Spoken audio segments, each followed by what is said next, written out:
Sobrang bilis ang tibok ng puso ni Asha na para bang gusto nang kumawala mula sa dibdib niya. Nakayuko siya, mahigpit ang hawak sa laylayan ng suot na uniforme. Hindi niya maitaas ang tingin dahil bawat salitang lumalabas mula kay Mrs. Baltimore ay para bang matalim na kutsilyo na tumatama sa dibdib niya at nagiiwan ng malalaki at malalim na sugat. Pinagkatiwalaan kita, mariing sabi ng ginang. Ang boses nito ay malamig, ngunit puno ng galit. Binigyan kita ng trabaho.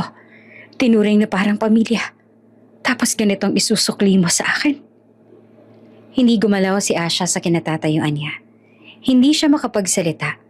Para bang nawalan siya ng kakayahan na makapagsalita at ipagtanggol ang kanyang sarili dahil sa loob ng ilang taon ng paninilbihan niya sa mansyon ng mga Baltimore ay ngayon niya lang ito nakita ng ganito ang galit.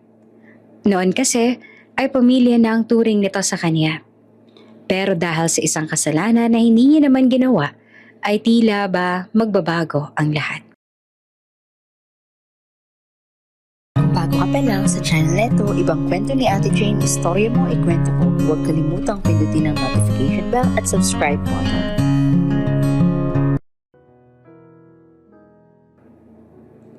Paano mo nagawa na pag nakawan ako? Matapos ang lahat ng naitulong ko sa'yo at sa pamilya mo ha, Asha? Hindi mo naman sana kailangan na gawin to. Kung kailangan mo ng pera ay maaari mo namang sabihin sa akin. Dahil nakahanda naman akong tulungan ka kung kinakailangan. Hindi ko po talaga ginawa yun, ma'am. Halos pabulong at nauutal niyang sagot. Kailanman, hindi ko po magagawang magnakaw. Pinalaki po ako ng maayos sa mga magulang ko. Tumigil ka! Singit bigla ng boses sa likod niya. Si Letty, isa ring kasambahay, at siyang nagsabi sa kanilang amo na nagnakaw daw siya, bagay na pinapabulaanan ni Asha dahil hindi niya naman talaga iyon ginawa.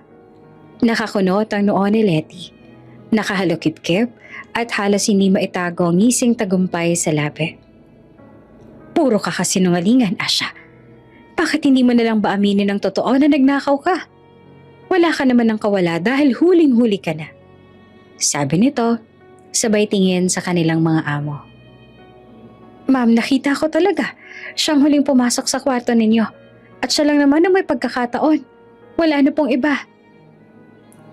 Hindi totoo ang sinasabi ni Letty. Kahit kailan, hindi niya ginawa iyon. Ngunit, paano niyang ipagtatanggol ang sarili kung puro kasinungalingan ang ibinabato sa kanya? At tila ba wala nang may nais na paniwalaan siya? Ma'am, hayaan niyo po akong makapagpaliwanag. Bago pa makapagpatuloy si Asha, nagsalita na ulit si Mrs. Baltimore. Huwag mo akong gawing tanga. Sinabi na nilang lahat sa akin na ikaw ang may gawa. At ikaw ang nakita sa kwarto ko bago nawala ang kwantas. Ano bang paliwanag ang gusto mong gawin, ha? Lalo pang nag-init ang mga mata ni Asha, pero pinigilan niya ang pagtulo ng kanyang luha.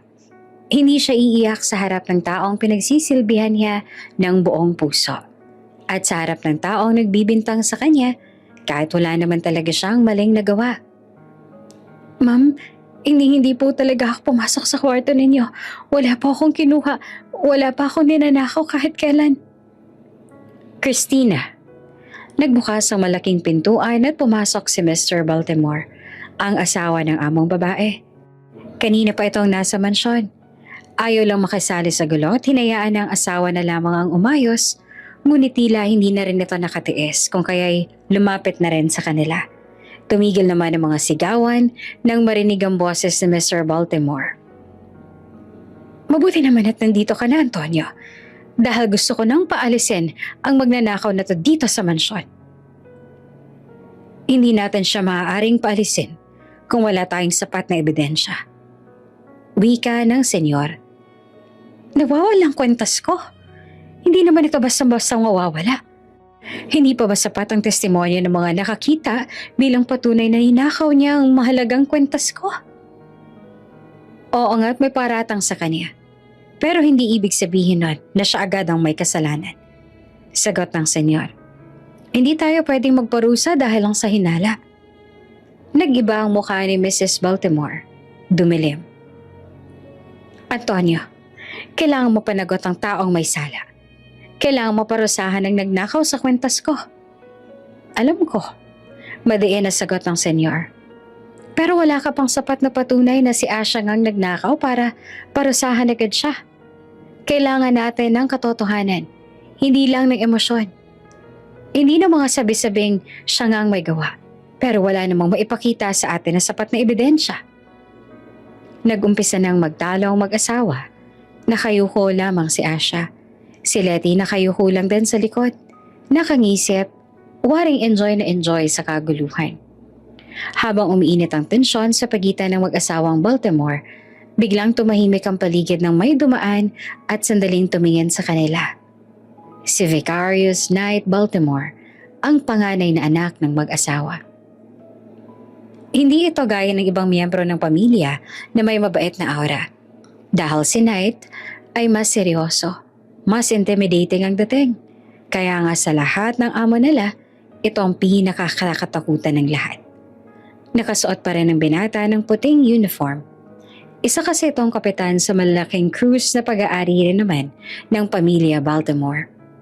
Malamig ang tingin nito sa kanila na maging ang magulang nito ay natigil sa pagtatalo. Hindi ito lumapit sa kanina ni hindi rin ito nagsalita. Tumigil lamang ng ilang segundo. Marahil ay nagtataka sa nangyayari sa ngayon. Samantalang si Asha naman ay hindi nakatingin dito ng diretso dahil nahihiya siya. Dahil alam niya na narinig nito ang lahat. Ang maling bentang. Ang mga sigawan na siyang ugat. Ilang sandali pa ay naglakas loob siyang tingnan nito. Sakto naman na tumingin din sa kanyang binata. Sandaling-sandali lang ang tingin nito sa kanya. Ngunit sapat na para mag-iwan ng marka at manghina siya sa kaba. Ang tingin nitong parang sinusukat siya. Parang iniisip din na magnanakaw nga siya. Nang magpatuloy ito sa paglalakad, saka lang din naputol ang katahimikan at muling nagtalo ang mag-asawang Baltimore. Hindi mo siya pwedeng tanggalin. Ulit na Mr. Baltimore, hindi tayo katiwa-tiwala kung puro hinala lang ang basehan. Hindi mo ako naiintindihan, Antonio, sagot ni Mrs. Baltimore. Ganon pa man ay hindi pa rin siya inalis sa mga ito sa trabaho dahil wala naman daw silang sapat na patunay na may nagawa nga siyang kasalanan. Sinabihan din siya ng mga Baltimore na hindi siya maaaring umalis sa trabaho habang wala pang sapat na patunay na may kasalanan nga siyang nagawa. Kaya naman sa nakalipas sa buong araw, damang-dama ni Asha ang okasasyon at ang mga matatalim na tingin na ibinato sa kanya ng ibang kasama sa trabaho, lalo na si Letty. Kahit lumipas na ang 2 araw, parang sariwa pa rin ang sakit sa dibdib niya. Mabuti na lamang. Pero mabuti na lamang talaga at hindi siya natanggal sa trabaho. Hanggang ngayon ay pinagpapasyahan pa ng mga Baltimore na palampasin muna ang issue dahil wala namang napatunayang ebidensya laban sa kanya. Pero hindi nangangahulugan na ligtas na siya. Sa tuwing dumadaan siya sa mga pasilyo, dama niya ang mga tingin na parang sukat na sukat ang pagkatao niya. Tahimik pero mapanlait. Isa-isang kasambahay ang umiwas sa kanya para bang may sakit siyang nakakahawa. Parang ang simpleng paglapit sa kanya ay maaaring magdulot ng kapahamakan.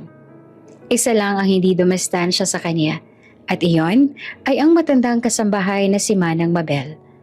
At pinakamasama sa lahat, si Letty. Kahit hindi na ipinursu ni Mrs. Baltimore ang pagtanggal sa kanya, hindi pa rin tumigil si Letty sa pagsira sa pangalan niya. Sa lahat ng pagkakataon, nilalapastangan nito ang presensya na. May mga bulong, may mga tingin, may mga ngising ng aasar na para bang naghihintay lamang ito ng panibagong pagkakataon para ibagsak siyang muli. Hindi na kinaya ni Asha. Isang hapon, habang silang dalawa lang nasa laundry area, hinarap niya si Letty. Letty, huminga siya ng malalim. Pilit pinatitibay ang loob. Ano ba talagang problema mo sa akin? Bakit ba ganito na lang ang galit mo sa akin? Wala naman ako maling nagawa sa'yo, hindi ba? Bakit ba kailangan mo akong siraan at palabasin na nagnakaw ako kahit hindi naman yung totoo? Nagangat ng tingin si Letty At agad siyang binigyan ng mapanghamong ngiti. Wala naman akong problema sa'yo, Asha. Sa ating dalawa, ikaw ang may problema. Kasi ikaw tong nagnakaw, hindi ba? Tumaas ang kilay nito. Alam natin pareho na hindi totoo yon. At alam din natin na hindi mo ako nakita na pumasok sa kwarto ni Ma'am ng araw na yon. Sadyang sira lamang ang CCTV kaya hindi ko yan napatunayan. Pero pare-pareho nating alam ko anong totoo. Alam kong nagnakaw ka, Asha. Hindi mo na kailangan na itanggi yun dahil huling-huli ka na nga, oh. Sumbat pa nito. Kaya kung ako sa'yo, Asha, maghanap ka na lang ng ibang trabaho. Hindi ka na bebelong dito. Pero bakit? Bakit mo to ginagawa sa akin? May panginginig na boses niya. May ginawa ba ako sa'yo? Ano ba talagang dahilan? Naiinggit ka ba sa akin kaya mo to ginagawa? Humalukip-kip si Letty at naglakad palapit bago sumagot ang mas malapit sa mukha niya. Inggit? Tumaas ang kilay nito. Tsaka nagsalita ng may laman ng bawat salita. Hindi ako naiinggit sa'yo. Sino ka ba sa akala mo? Wala namang nakakainggit sa'yo. Sadyang nakakainis ka lang. Palagi ka kasing pinupuri. Lagi kang bida. Kahit bago ka, laging ikaw ang magaling. Ikaw ang maaasahan. Ikaw na lang ay laging nakikita ng lahat. Nag-ikot ang mata, tsaka dinuro pa siya nito sa balikat. Sawang-sawa na ako sa mukha mo. Kaya gusto ko tang mawala. At ngayon, may dahilan na para mawala ka sa landas ko. Dahil magnanakaw ka. Ninakaw mo ang kwentas ni Ma'am. Parang pinagsakluban ng langit at lupa si Asha sa dahilan nito. Nanlumo talaga siya. Napakababaw lamang ng dahilan ni Letty para ipahamak siya ng ganito. Hindi na siya umimik. Mas lalo naman naging mapait ang pakiramdam niya na para bang kahit anong gawin niyang tama, talo pa rin siya sa mata ng iba. Kahit pa alam niya na ang totoo na kaya lang naman ito ginawa ni Letty dahil lang sa labis na paninibugho sa atensyon na nakuha niya. Kinagabihan, habang nasa kusina siya at naghahanda ng hapunan, pakiramdam niya ay lalo siyang nag-iisa.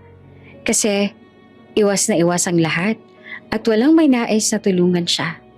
Wala siyang kakampi, walang naniniwala sa kanya.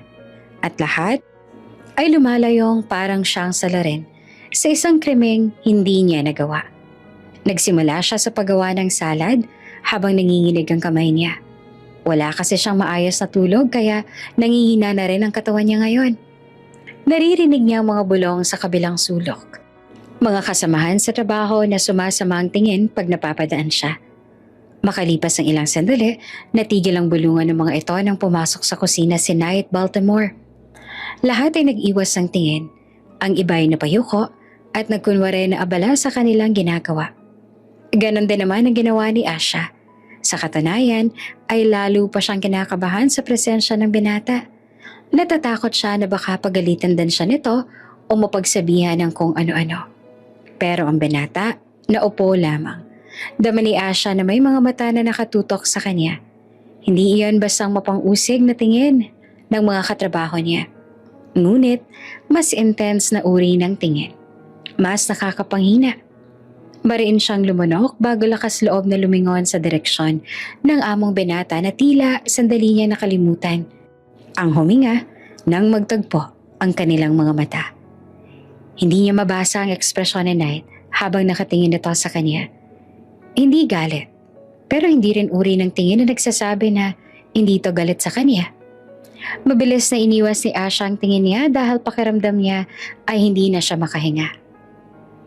Asha, uwi ka ng binata. Ipagtimpla mo ko ng kape.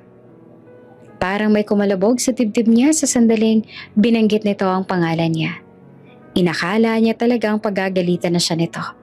Napakapit pa siya sa counter at bahagyang nakayuko. Mabuti na lang at nagpapatimpla lang ito ng kape. Opo sir, sagot niya. Habang naghahanda siya ng tasa, ramdam na ramdam pa rin ang titig nito sa kanya. Ramdam niya ang pagsusuri, para bang sinusukat talaga nito ang pagkatao niya. At inaalam kung may gagawin ba siyang hindi kaaya-aya. Iyon ang uri ng titig na nagsasabi na hindi siya nito pinagkakatiwalaan. Nanginginig ang kamay niyang ibinuhos ang tubig sa tasa. Ngunit kahit anong pilit niyang gawing steady ang sarili, hindi niya mapigil ang lungkot at takot na bumabalot sa kanya. Bago niya maabot ang tasa sa kanya, nagsalita ulit si Knight. "You need to calm down, Asha. Kanina ka pang nanginginig." Napatingin siya dito. "Sorry po, sir." Tumango lamang ang binata pero hindi pa rin inalis ang mapangsuring titig sa kanya. Sa hapong iyon, nagtipon sa malawak na sala sina Mr. at Mrs. Baltimore. Tahimik ang buong mansyon. Maliban sa mahihinang tunog ng grandfather clock, kapwa seryoso ang mga mukha ng mag-asawa. Si Mrs. Baltimore ang unang nagsalita. Hawak pa rin nito ang tasa ng tsaa na halos hindi nababawasan. "Hindi ko talaga maintindihan, Antonio. Anito, si Asher mabuti namang bata noon. Maayos naman siyang magtrabaho. Pero hindi ko lubos akalaing magagawa niya ang bagay na yon." Umupo ng mas maayos si Mr. Baltimore. Nagbuntong hininga bago sumagot. "I know Clara is hardworking." Sagot niya. "Honestly, I didn't expect this from her either. Kaya naman hindi agad ako naniniwala na siyang kumuha sa kwintas mo. Kahit na may nang-aakusa pa sa kanya." Napakunot ang noon ng ginang. "I know that, Antonio. Pero ang sabi ni Letty, nakita niya si Asha. At nakakapagtaka rin, nakasabay nun ay pagkawala naman ng mga footage." Hindi natuloy ni Mrs. Baltimore ang sasabihin nang makita na naglalakad na papasok si Knight. Si Knight ang tipo ng walang pakialam sa mga usaping pangbahay. Pero sa pagkakataong ito, dumiretso ang kanyang tingin sa magulang. "Talking about Asha again?" Malamig nitong tanong. Nagkatingin na naman sina Mr. at Mrs. Baltimore. Medyo nagulat sa pakikialam ni Knight. Lalo't bihira lang itong makisawsaw sa mga ganitong klaseng bagay. "Yes, we're trying to figure out what to do with her," sagot ni Mrs. Baltimore. "You know, we trusted her. And now..." "So you actually believe Asha stole your necklace, Mom?" Putol na Knight sa sinabi ng ina. "Well," Letty said.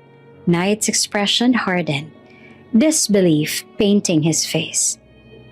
"Just because a maid tells you that another maid stole your necklace, you believe it right away?" Hindi naman makasagot si Mrs. Baltimore. Kaya si Mr. Baltimore nang sumalo sa sitwasyon. "Knight, we're not saying she's guilty. We just..." Again, Knight interrupted. This time, with more weight sa boses niya. "Mom, Dad, I've met a lot of people at my work. On the cruise, I've dealt with all kinds. Passengers, crew, investors, suppliers, and trust me, there are people who destroy others just for convenience. Just because someone says something doesn't make it true. What I'm trying to say here is, bakit hindi niyo isipin na baka sinisiraan niya lamang si Asha?" Parehong natahimik ang kanyang mga magulang. Para ngayon lang nila narinig ang ganitong tono sa sarili nilang anak. At syempre, mas shocking ito kasi si Knight ang tipo na hindi talaga nakikisawsaw sa mababaw na usapin o problema. And it's really hard to believe someone stole something without proof. Especially someone like Asha. Patuloy pa na Knight. Napakunot ang noon ni Mrs. Baltimore. "What do you mean someone like Asha? Hardworking? Quiet? Tries hard to avoid trouble? I watched her in the kitchen earlier." Sagot ni Knight, diretsong tono. "She was too shaken, too scared. That's not how a thief looks. That's how an innocent person looks when no one believes her." Mas lalo pang napatigil ang mag-asawa.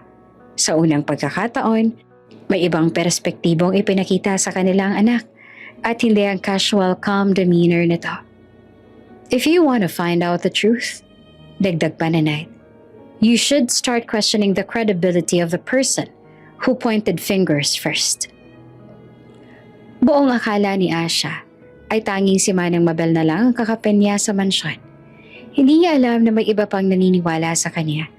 At kung malalaman niya lang kung sinong naniniwala sa inosente siya, tiyak na hindi niya na kailangang mag-alala. Sa gabing iyon, habang abala si Asha sa pag-ayos ng mga kubyerto sa kusina, biglang nag-vibrate ang kanyang lumang telepono na hindi niya mapalit-palitan dahil marami pa siyang ibang responsibilidad. Napahinto siya sa ginagawa. Hindi karaniwang tumatawag ang pamilya niya ng ganitong oras, kaya agad siyang kinabahan. Nilunok niya ang kaba bago sinagot ang tawag. Pagkabukas pa lang ng linya, maririnig na agad ang garalgal na boses ng kanyang ina. Nanginginig sa pag-aalala. Asha, anak, kailangan namin ng pera ngayon ng kapatid mo. Si Lito nasangkot sa gulo. Nabugbog at nasa ospital kami ngayon. Parang biglang tumigil ang paligid ni Asha. Nanlamig ang kanyang mga kamay. Ha? Ano po? Paano po? Kamusta si Lito? Delikado po bang lagay niya? Sunod-sunod na tanong ni Asha. Nanginginig ang boses. Nasa loob pa rin siya. Hindi pa namin alam kung ano nangyayari sa kanya. Hindi namin alam kung anong gagawin. Wala na tayong pera, anak. Yung huling pinadala mo na ipambayad na namin sa utang doon sa palengke. Hindi ko nga alam kung paano tayo magbabayad sa ospital. Marahan niyang pinunasan ng tumutulong luha habang pilit na pinapalakas ang loob ng ina. Opo ma, magpapadala po ako. Huwag po kayo mag-alala. Gagawa po ako ng paraan.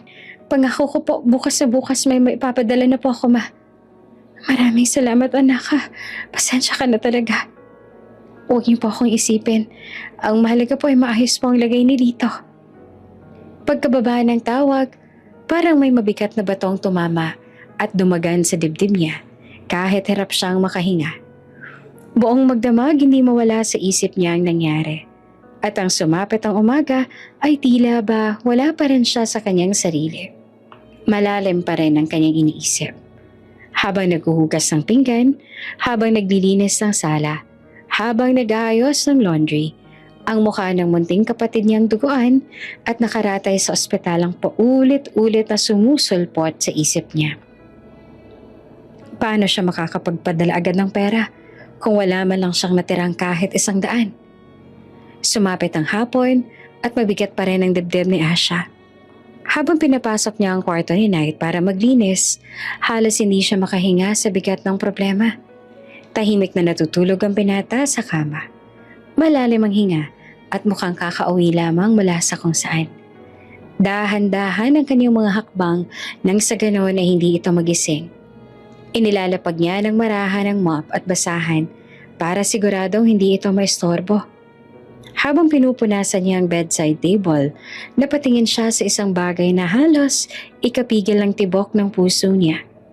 Isang napakamamahaling relo at katabi nito ang ilang bundle ng pera. Hindi lang basta pera, sa tansya niya, mga nasa 1 milyon. 1 milyong nakapatong lang sa mesa. 1 milyong sobra-sobra pa para maresolba ang lahat ng problema niya ngayon sa buhay. Nanuyo ang lalamunan niya. Humihigpit din ang hawak niya sa basahan. Kailangan niya ng pera. Kailangan niya ngayon. Pero, hindi niya kayang gawin ang bintang sa kanya. Hindi niya kayang magnakaw. Hindi niya iyan kaya kahit kailan. Dahil malinis ang konsensya niya at pinalaki ng maayos ng mga magulang. Pinalaki siya ng mga ito sa paniniwala na kahit gaano mang kahirap ang buhay, ayos lang, basta wag lamang gagawa ng masama o magnanakaw. Pinikit niya ang kanyang mga mata, huminga ng malalim, at nagpatuloy sa pagpupunas ng mesa. Hindi pinansin ang salapi na parang hindi niya nakita. Nilampasan ng tukso na maaaring magligtas sa pamilya niya. Pagkatapos niyang maglinis, tahimik siyang lumabas ng kwarto. Wala man lang bahid ng pag-attempt na lumapit sa perang iyon. Hindi niya alam na sa sandaling lumabas siya ng silid. Tsaka naman minulat ni Knight ang mga mata at napangiti ang binata. Dahil sa isip ni Knight ng mga sandali iyon, ay tama nga ito ng pinagkatiwalaan. Pagkatapos niya sa lahat ng trabaho, naglakas loob na si Asha na makipag-usap kay Manang Mabel dahil sigurado siyang naghihintay na ngayon ng padala ang magulang niya. Pagpasok niya sa loob ng maid quarters, nakita niya si Manang Mabel. Ito ang pinakamatagal ng kasambahay sa mansyon. Mahigpit at masungit ito sa ibang katulong, pero pagdating sa kanya, ay mabait ito. Manang, mahinang sabi ni Asha. Napalingon naman si Manang Mabel. Oh, bakit kanya ng itsura mo? Parang iiyak ka na naman. Sinabi ko naman sa'yo, diba? Huwag mo na munang isipin ang mga nangyayari. Huminga ng malalim si Asha bago nagsalita. Halos pabulong. May iba po kasi akong problema ngayon, Manang. Ha? Ano ba yon? Manang, pwede po ba akong mangutang sa inyo? Kahit na magkano po, basta may maipadala lang sana ako sa probinsya. Nabugbog daw po kasi ang kapatid ko. Nasa ospital po. Nako, ganun ba? Sagot nito na halatang awang-awa na sa kanya. Magkano bang kailangan mo, iha? Sa wakas, humulas ang bigat sa dibdib ni Asha. At doon niya naramdaman na kahit sa gitna ng gulo at bintang sa kanya, may isa palang taong handang tumulong. Nang gabi ngang iyon ay nakapagpadala siya sa kanyang pamilya. At syempre ay labis-labis naman ay naging pasasalamat sa kanila ni Asha. Kinabukasan, hindi pa man sumisikat ng husto ang araw, muling umugong ang sigawan sa loob ng mansyon. Mula sa maid's quarters pa lang ay rinig na ni Asha ang malakas na tinig na Letty. Malutong, matalim at nanggagalaiti. Pagbukas niya ng pinto, halos nagtaka siya nang makita niyang ang lahat ng kasambahay ay nakapaligid. At si Letty ay papunta na sa kanya na parang mabangis na aso, nakakagatin siya anumang oras. There you are, sigaw na Letty. At hindi pa man nakakalapit ng tuluyan ng itinutok nito ang daliri sa mukha niya. Magnanakaw. Ninakaw mo na naman ang pera ko. Napaatras si Asha. Napasinghap naman ng ibang kasambahay. O, wala akong kinuha. Nanginginig na sagot ni Asha. Hindi ko magagawa yun. Huwag ka na nga magsinungaling pa, Asha. Nawawalan ako ng pera at alam ko na ikaw ang pwedeng magnakaw nun. Sigaw na Letty. Alam kong desperado ka sa pera. Narinig kong kailangan ng pamilya mo dahil nasa ospital ang kapatid mo. Kaya siguro pati kasamahan mo ninanakawan mo na. Natigilan si Asha at unti-unti nang namuo ang luha sa kanyang mata. Ang sakit ay hindi dahil sa bintang, kundi sa paraan ng paghagis ni Letty ng salitang desperada. Para bang marumi siyang tao. Siguro, dala na rin na sobrang emosyonal pa siya sa lahat ng stress na dinaranas niya ngayon.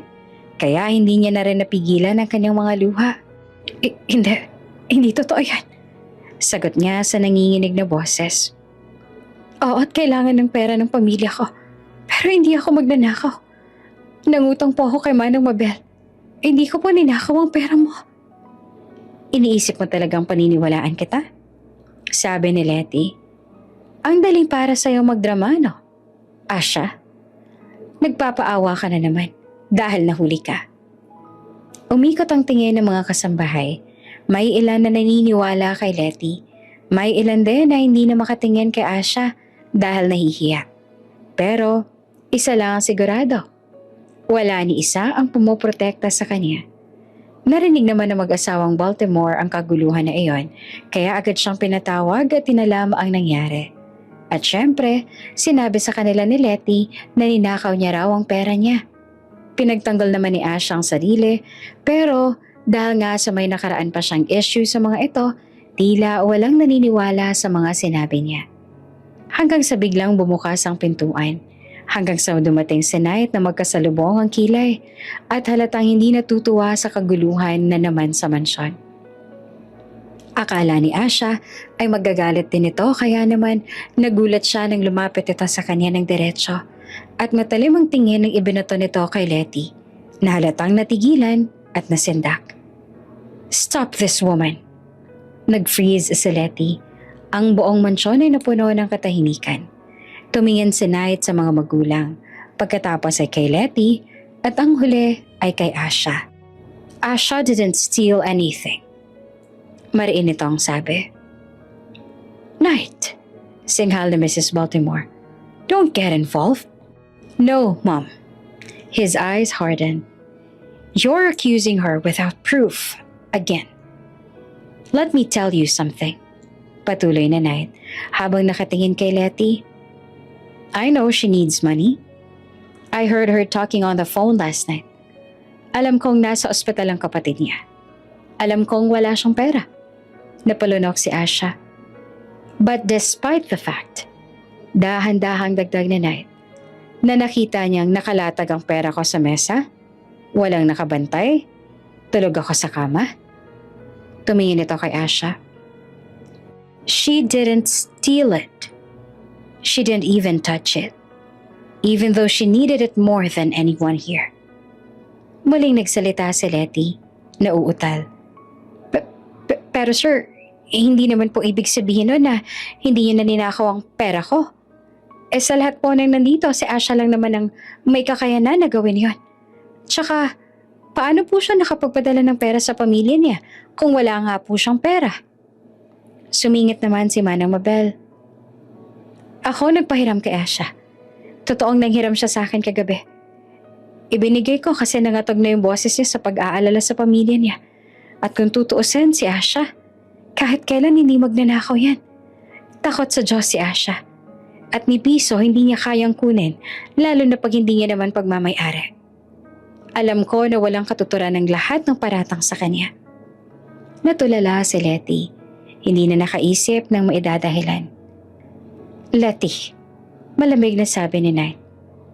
I can easily ask all the security staff to restore the CCTV footage you deleted. Parang pinagsakloban naman ng langit at lupa ang mukha ngayon ni Letty. Lalong lumaki ang mata ng kasambahay at ganun din ang mga magulang na Knight. Yes, I saw you. Tuloy ni Knight. You entered the restricted CCTV office. I know what you were trying to do. Erase the evidence? Nanginginig ang labi ni Letty. You want to twist the story, so Asha looks guilty. But the truth is, it was you. You're behind all of this. Napasinghap ang lahat. Alam ko rin ang totoo na kasintahan mong isa sa mga security at siyang nagbabantay sa CCTV. Kaya malaya mong nagawa na pumasok doon para burahin lahat ng kuha ng araw na sinasabi mong pumasok ng kwarto ng aking ina si Asha. Wala kang kahit anong maitatago sa akin dahil alam ko kung anong totoo.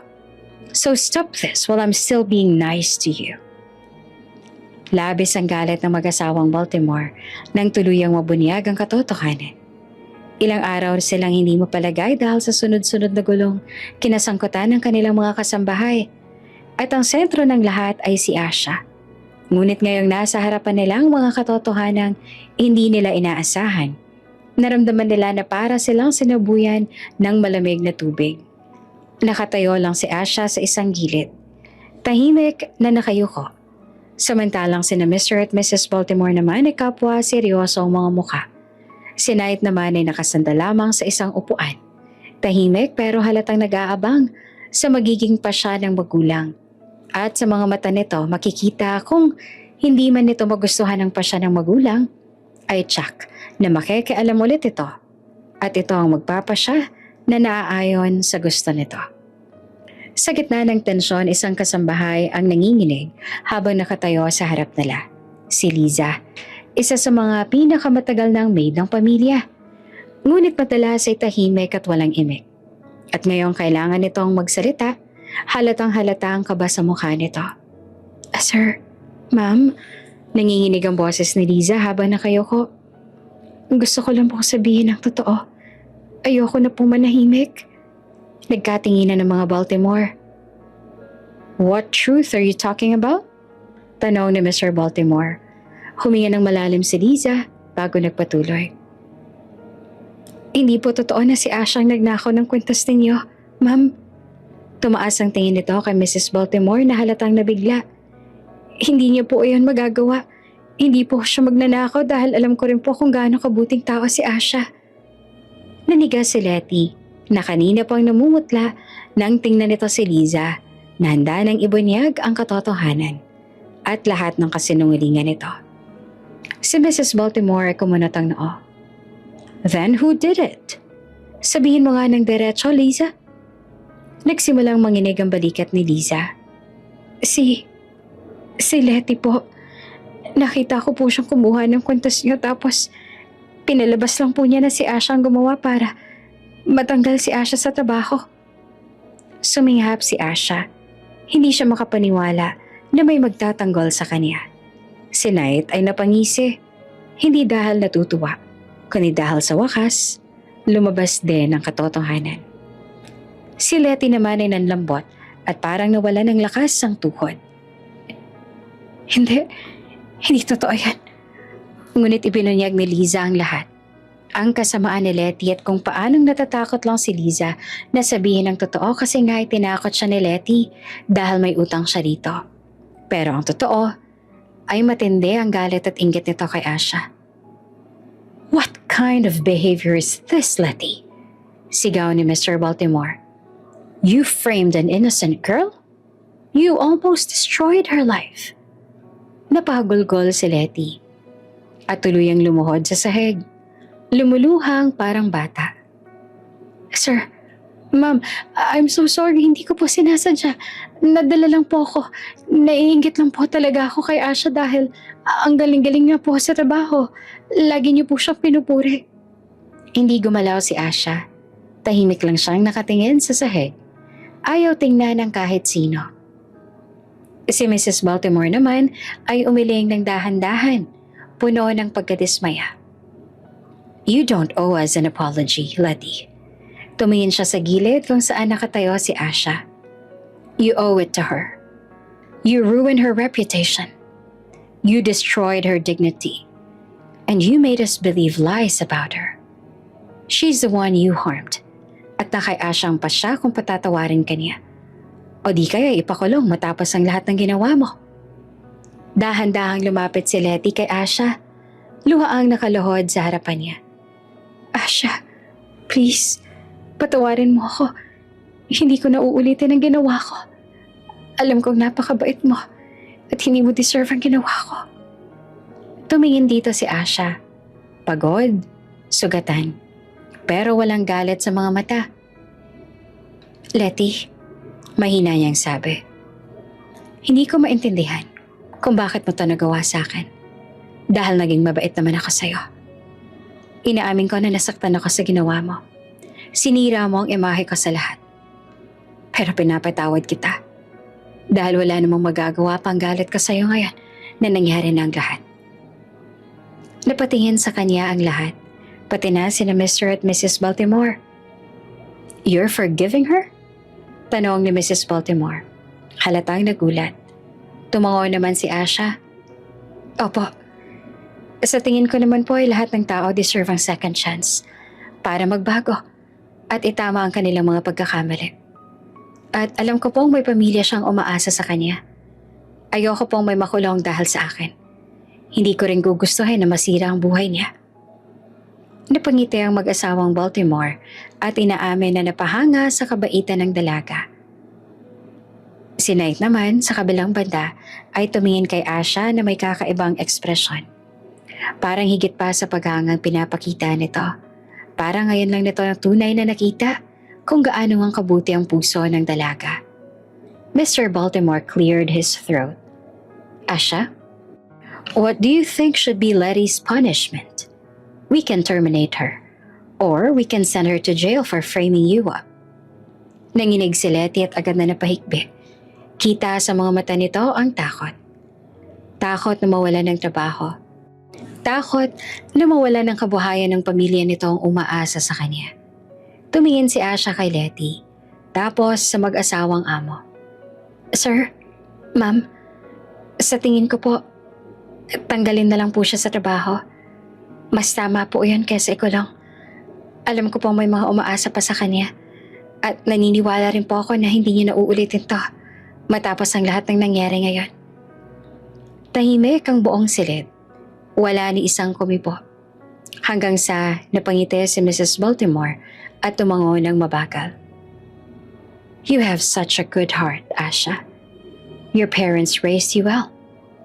At mula sa upuan, nagsalita si Knight. Mababa ang boses pero malinaw. Be thankful, Letty. Mabait ang taong siniraan mo. Dahil kung ako lang masusunod, gusto kitang ipakulong nang mapagbayaran mo ang lahat ng kasalanan na nagawa mo sa kanya. Tama si Knight, Letty. Wika ni Mr. Baltimore.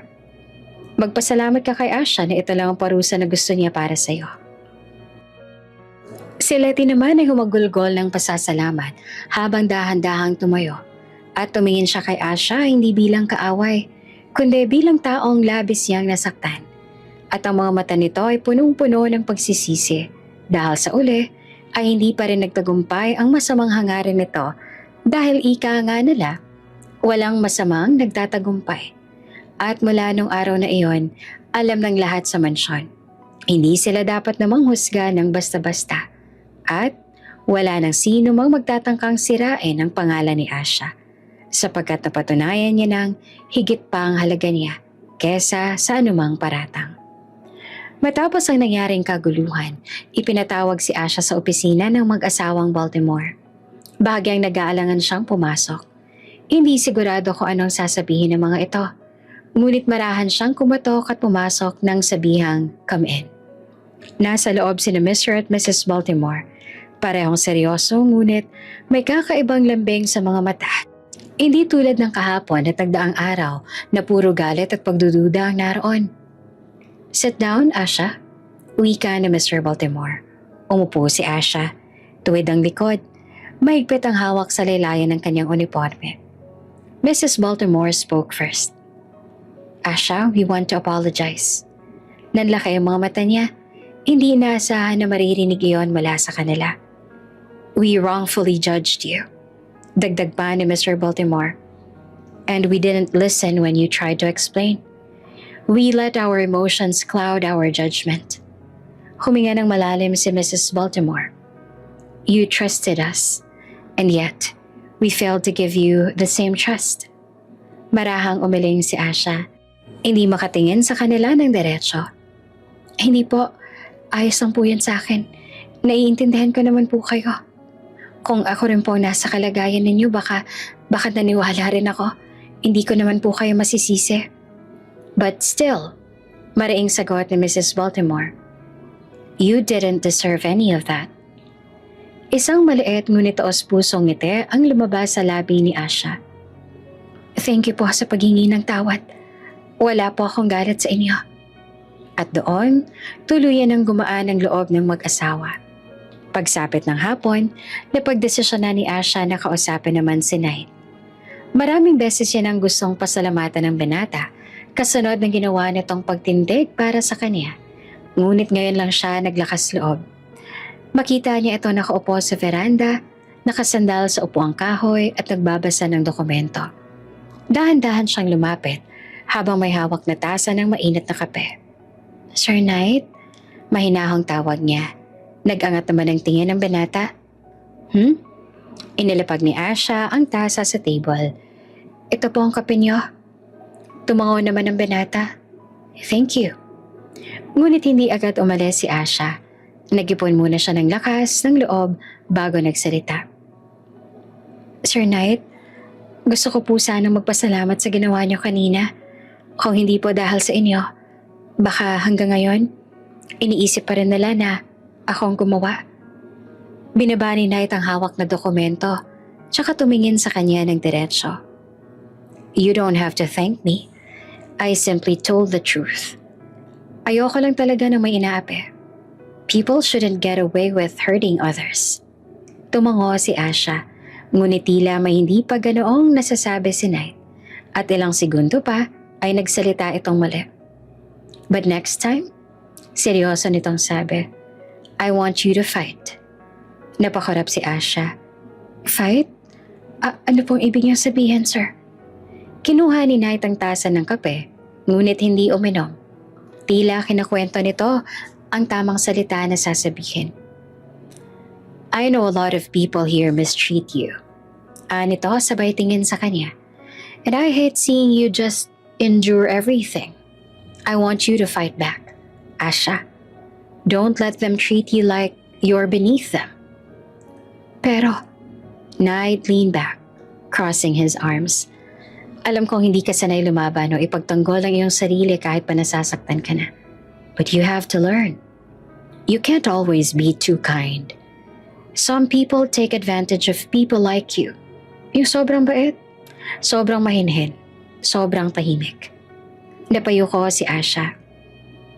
I'm not telling you to be rude, pagpapatuloy na Knight.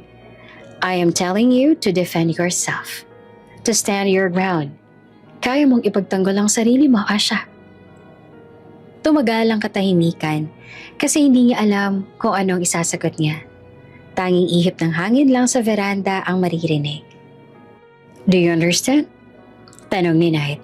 Hindi nakakawala ang tingin sa dalaga. Dahan-dahan namang tumango si Asha. Yes sir, I understand po. At sa unang pagkakataon, ngumiti sa kanya si Knight na tila ba proud ito sa sagot niya. Good, anito. Then, let's start from there. Nagpaalam si Asha matapos ang pag-uusap na ibig upang bumalik sa trabaho. Ngunit habang naglalakad siya palayo, hindi niya maiwasang maramdaman ang kakaibang ginhawa sa dibdib niya at isang uri ng ginhawa na dati hindi niya naramdaman. At sa veranda, sinundan siya ng tingin ni Knight. Para bang nag-iisip ng kung anong hindi pa nito sinasabi. Simula ng araw na ipinagtanggol niya si Knight, hindi na nawala sa isip ni Asha ang bawat salitang sinasabi nito. At doon din niya napagtanto kung gaano niyang hinangaan ng binata. Hindi lang dahil sa gwapo ito, masyado pang mababaw iyon. Hindi rin dahil kapitan ito ng isang kilalang cruise ship o dahil matalino o may respeto. At tila perpekto na sa lahat ng aspeto. Kundi dahil mabait ito, napakabait nito. At hindi nito tinotolerate ang mga maling gawain sa paligid nito. Isa iyon sa dahilan kaya pinakahanahangaan niya ang binata. Iyon ang tumata kay Asha. Hindi nagtagal, kailangan nang bumalik ni Knight sa trabaho. Sa ikalawang araw matapos ang insidente, maaga itong umalis sakay ng itim na kotse. Naka-uniforme at dalang mga gamit para sa panibagong voyage. 6 months. Sa pagkakaalam ni Asha, base lang sa mga naririnig niya, 6 long months na hindi niya ito makikita. Habang pinapanood niyang paalis ng sasakyan mula sa bintana ng mansyon, may kakaibang kirot ang nabuo sa dibdib niya. Hindi niya alam kung bakit. O ayaw niya lang tuklasin. Sa mga sumunod na araw, naging normal na muli ang takbo ng trabaho niya sa mansyon. Ngunit hindi mapigilan ni Asha ang sariling mapangiti sa tuwing naaalala ang tinig ng binata. Kung paano ito ngumiti at ang paalala nito sa kanya bago umalis. Habang nagwawali sa veranda isang hapon, napansin ni Manang Mabel na tila nakatitig lamang siya sa kawalan. May kakaibang kislap sa mga mata at maliliit na ngiti na hindi niya namamalayan. Uy, Asha! Tukso ni Manang Mabel habang nakahalukip-kip. Bakit parang ang laki-laki ng ngiti mo ngayon? Tila yata nasa ibang mundo ka na naman. Natauhan si Asha. Ha? Hindi po, Manang. Napataas ang kilay ng matanda. Nanunokso pa rin. Sus, ilang araw na kitang napapansin na ganito. At ngayon, kanina ka pa nakatingin sa sahig pero ngiti-ngiti ka. Kitang-kita ko rin ang kislap ng mga mata mo. Para bang may iniisip ka? Namewang ito pero hindi pa rin nawala ang ngiti sa labi nito. Baka naman may nagugustuhan ka na, ha? Mabilis na umiling si Asha, pero kita ang pamumula sa pisngi niya. Wala po. Wala naman po ako nagugustuhan. Talaga ba? Nang aasar pa rin ang umiti si Manang Mabel. Ang sigurado ako, iha, hindi kang umingiti ng ganyan kung wala lang. Napatungo si Asha. Hindi alam kung paanong magtago ng reaksyon. Manang naman. Umiling si Manang Mabel. Pero may lambing sa boses. Asha, wala namang masama kung sakaling may magustuhan ka. Babae ka, tao ka, at higit sa lahat, dalaga ka. Normal lang sa isang dalagang umibig. Huminga ito ng malalim, tsaka marahang hinaplos ang balikat niya. At tsaka ko, na kung sino man ang magkakagusto sa'yo o kung sino man ang magustuhan mo. Ngumiti si Manang Mabel. Swerte niya. Napakaswerte niya kasi mabait ka. Masipag ka at maganda. Napayo ko si Asha. Napangiti ng mahinhin. Salamat po, Manang. Pero tandaan mo rin ito. Dagdag ni Mabel. Mas seryoso na ang tono. Wag mong ibibigay agad ang lahat ng meron ka. Huwag kang magpapakatanga sa pag-ibig, Iha, para hindi ka masaktan. Napabuntong hininga siya. Opo. Nagpatuloy na siya sa pagwawalis. Ngunit hindi niya napigilan ang isip niyang muling maglakabay pabalik sa veranda. Sa araw na yon kung saan narinig niya kay Knight ang mga salitang hindi niya malilimutan. At sa kauna-unahang pagkakataon, inamin ni Asha sa sarili na may isang taong nagsisimula ng kumalabit sa puso niya. At iyon ay ang taong wala roon. Ang taong nasa gitna ngayon ng malawak na karagatan, si Knight Baltimore. Mabilis na lumipas ang mga buwan. 4 na mahahabang buwan mula nang umalis si Knight at muling tumahimik ang mansyon ng mga Baltimore. Sa pagdaan ng bawat linggo, unti-unting nasanay si Asha, pero hindi nawala sa kanya ang alaala ng gabing pinagtanggol siya nito. Isang hapon, habang naglilinis siya sa sala, biglang tinawag siya ni Madam Clara. Asha, may sasabihin ako sa'yo. Your Sir Knight will be home for a week layover. He'll be arriving the day after tomorrow. Uuwi si Sir Knight? Masaya siya pero hindi niya iyon pinahalata. Yes, sagot ni Madam Clara. Nakangiti naman ng bahagya. He needs rest before his next voyage. And since you're one of the most organized here, I want you to help prepare. Make sure everything is clean and ready. Opo, Madam. Ramdam niyang kabang hindi niya maipaliwanag. Mula noon, naging abala siya sa lahat. Sa pagpupunas ng bawat sulok, pag-aayos sa mga kortina, pagpapakinis ng sahig, pati ng pagpili ng mga bulaklak na ilalagay nila sa veranda para masiguro na maayos ang lahat at para na rin makapagpahinga ng maayos si Knight. Hindi niya maitatanggi, may excitement sa dibdib niya. Hindi niya rin iyon maipaliwanag. Kinagabihan, tinulungan pa niya si Manang Mabel na magplano ng pagkain dahil bukas ay darating na si Knight. Hindi niya man sabihin, nanginginig ang mga kamay niya sa sobrang anticipation. Hanggang sa dumating na nga ang araw ng pagbabalik ni Knight. Nang tumigil ang itim na SUV sa harap ng mansyon, si Asha ang piniling magsundo sa binata. Utos mismo iyon ni Madam Clara. Kaya huminga siya ng malalim bago bumaba at sinalubong ang binata, nakabubukas pa lang ng pinto sa SUV. Nang lumabas si Knight, nakaputing shirt lang ito at itim na jacket. Pagod, pero gwapo pa rin. Sandaling nagtagpo ang kanilang mga mata. At para kay Asha, sandaling tumingin ang pag-inog ng kaniyang mundo. Welcome home, Sir Knight. Mahinahon niyang bate kahit pa sobrang kabado na siya. Tumango lamang sa kanya si Knight. Simple at walang emosyon. Thanks. May bahagyang kirot sa puso niya. Pero ngumiti pa rin siya. Tinulungan niya ito sa mga dala nito at ang binata naman inilagpasan na siya. Lumapit ito sa magulang at nagbeso sa ina. Habang naglalakad sila papasok sa mansyon, tinanong niya ang dala nito. Sir, gusto niyo po bang ako nang magbitbit ng bag ninyo? No, I got it. Malamig na sagot ng binata. Hindi iyon ang Knight na nakausap niya noon. Hindi iyon ang Knight na nagbigay sa kanya ng lakas ng loob. Bumalik siya sa pagiging distant, sa pagiging Captain Knight Baltimore. Hindi ang Knight na nakausap niya sa veranda. Right away, sir. Aniya pa rin at pilit na humiti. Of course, bulong niya sa isipan. Kasambahay ka lang, Asha. Don't forget your place. Nang dumiretso si Knight sa kwarto nito upang magpahinga, siya naman ang inutusan ni Madam Clara para ihanda ang pagkain. Asha, bring Knight some snacks. I personally prepare those dishes for him. Make sure everything is arranged nicely. Opo, ma'am. Dinala niya ang tray ng sandwiches, fresh fruits at isang tasa ng mainit na kape. Nakailang katok siya sa pinto ng kwarto nito pero walang nagbubukas sa kanya. Pero hindi naman ito nakalock, kaya naman binuksan niya na lang at pumasok sa loob. Nakita niyang nasa veranda ang binata pero nang maramdaman nito ang presensya niyang pumasok, lumingon ito sa kanya. Tila ba hinihintay lang nito na lumapit siya. Lumapit siya dito habang ang titig ng binata sa kanya ay hindi na nawala. Dala ko pong merienda na inihanda ni ma'am para po sa'yo, sir. Kalmanteng sabi niya habang inilalapag ang tray sa mesa. Just put it there, sagot ng binata. Tumango siya at marahang umatras. Wala na ulit sinabi ang binata kaya nagpaalam na siya dito. Hindi naman ito sumagot at sa halip ay binaling na ang tingin sa malayo. Habang papalayo, kailangan niya pang paalalahanan ng sarili ng paulit-ulit. You have no right to feel hurt.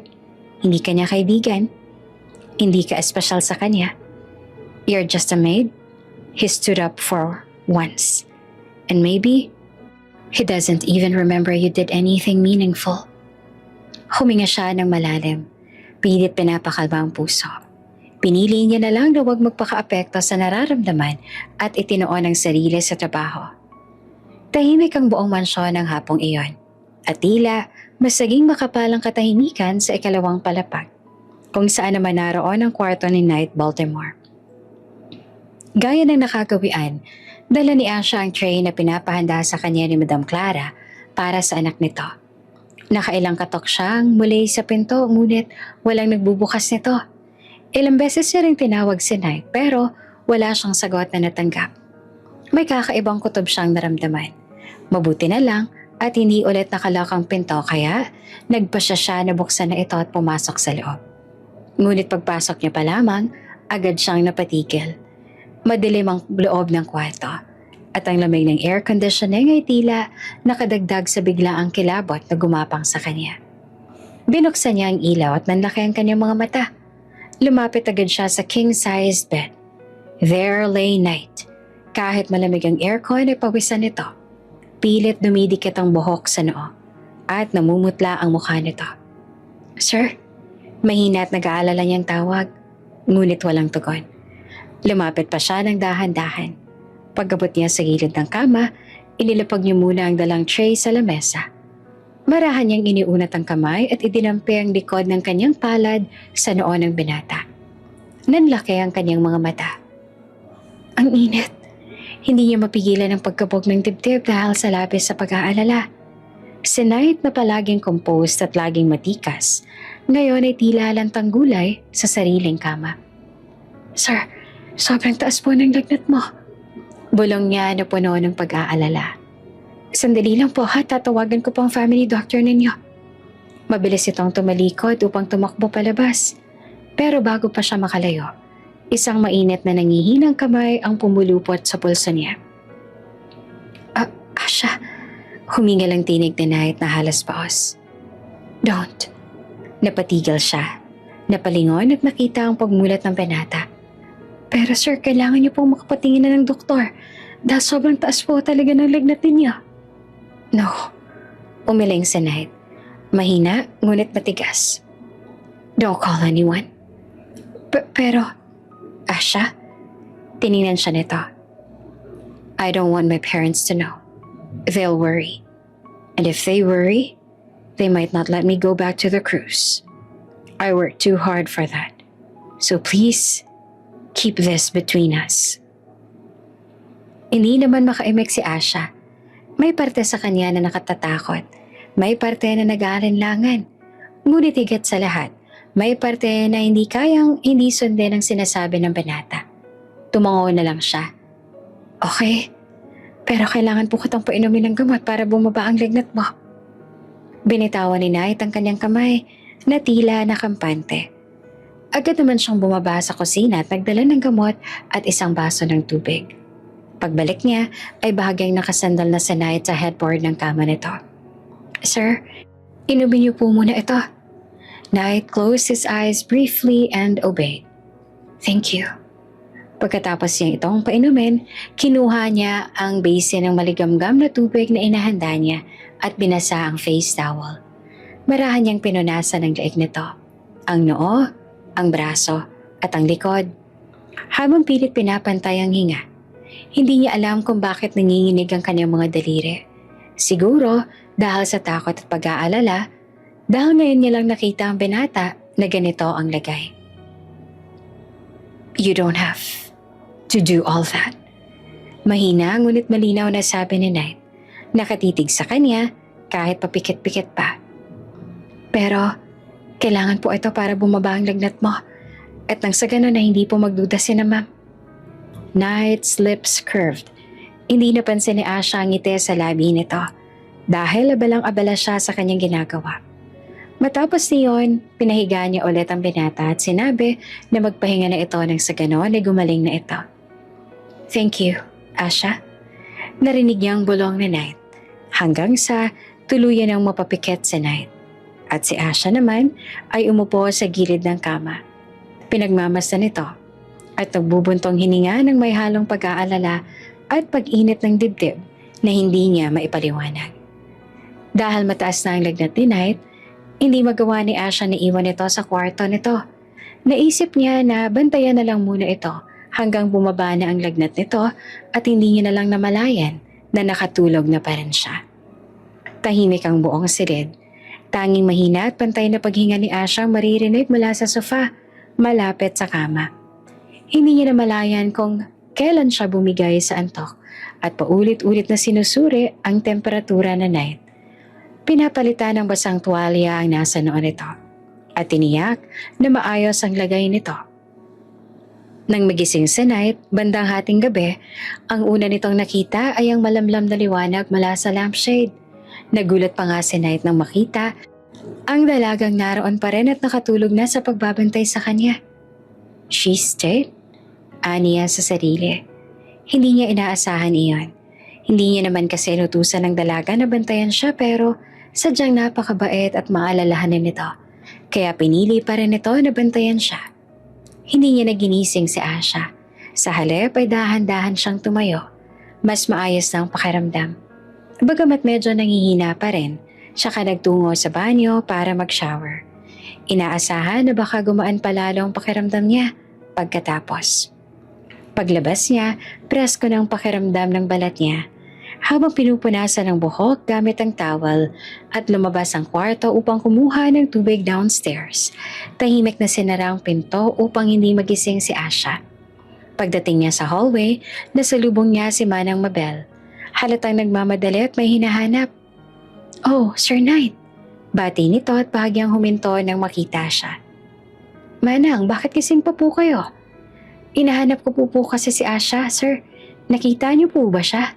Buong araw ko na siyang hindi nakita sa mansyon eh. Hindi naman siya nagpaalam na aalis. Nag-aalala nga ho ako sa kanya. She's in my room, sagot ni Knight. She's currently resting. Huwag na po kayo mag-alala sa kanya. Napatigal si Manang Mabel. Nanlaki ang mata. Hindi naman nakapagsalita. At si Knight, bahagyang nag-angat ng isang kilay.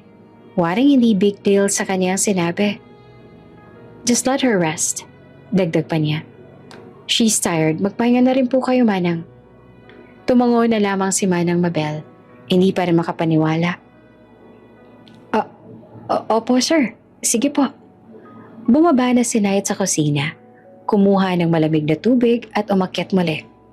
Tahimik niyang binuksan ang pinto ng kwarto at muling pumasok. Nadatnan niya si Asha na nakatulog pa rin. Bahagya pang nakakunot ang noon nito na tila pagod at nananaginip. Napabuntong hininga siya. Hindi niya alam kung bakit parang may humihila sa kanya na tingnan nito ng matagal. She really stayed. The whole time. Kahit pa mukhang pagod din ito. Napaupo siya sa gilid ng kama. Binubuksan ang laptop at sinimulang sagutin ang mga naipong emails. Ilang minuto pa ang lumipas bago mapansin niyang kumilos ang dalaga. Marahang iminulat ni Asha ang mga mata. At nang tuluyan na itong magising at makita si Knight, bigla itong napabangon. Sir, mabilis itong sabi. Pasensya na po kayo. Hindi ko po namalayan na nakatulog na po pala ako. Ngumiti naman si Knight. It's okay. Thank you for taking care of me. Maayos na po bang pakiramdam ninyo, sir? May lagnat po ba kayo? Oh, I'm fine. Don't worry. Huminga naman si Asha ng malalim. Halata ang ginhawa, ngunit halata rin ang hiya sa sarili. Pasensya na po talaga kayo, sir. Nakatulog po ako. Hindi ko po napansin. Ngumiti si Knight. It's fine. Alam kong napagod ka rin kaya hindi na kita ginising. I was actually planning na higa ka na sa kama but I think you might get uncomfortable kaya hinayaan na lang kitang matulog sa ganoong posisyon.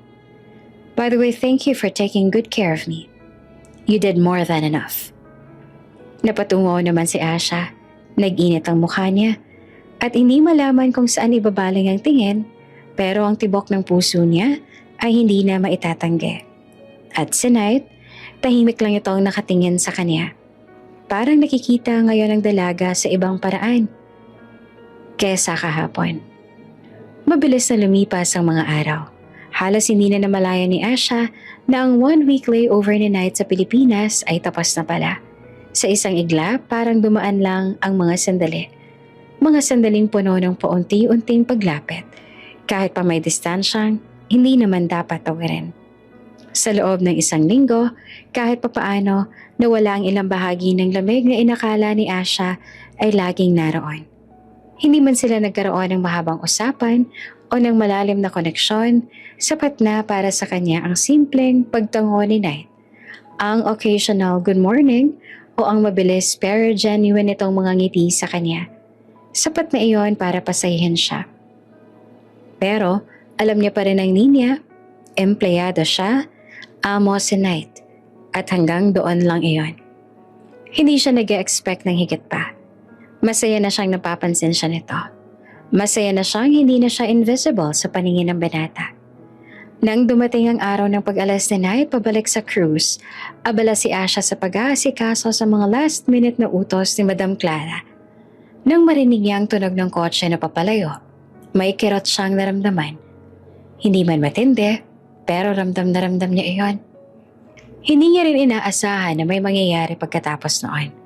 Bumalik naman si Manang Mabel mula sa labas. May hawak na maliit ngunit eleganteng bouquet ng white tulips.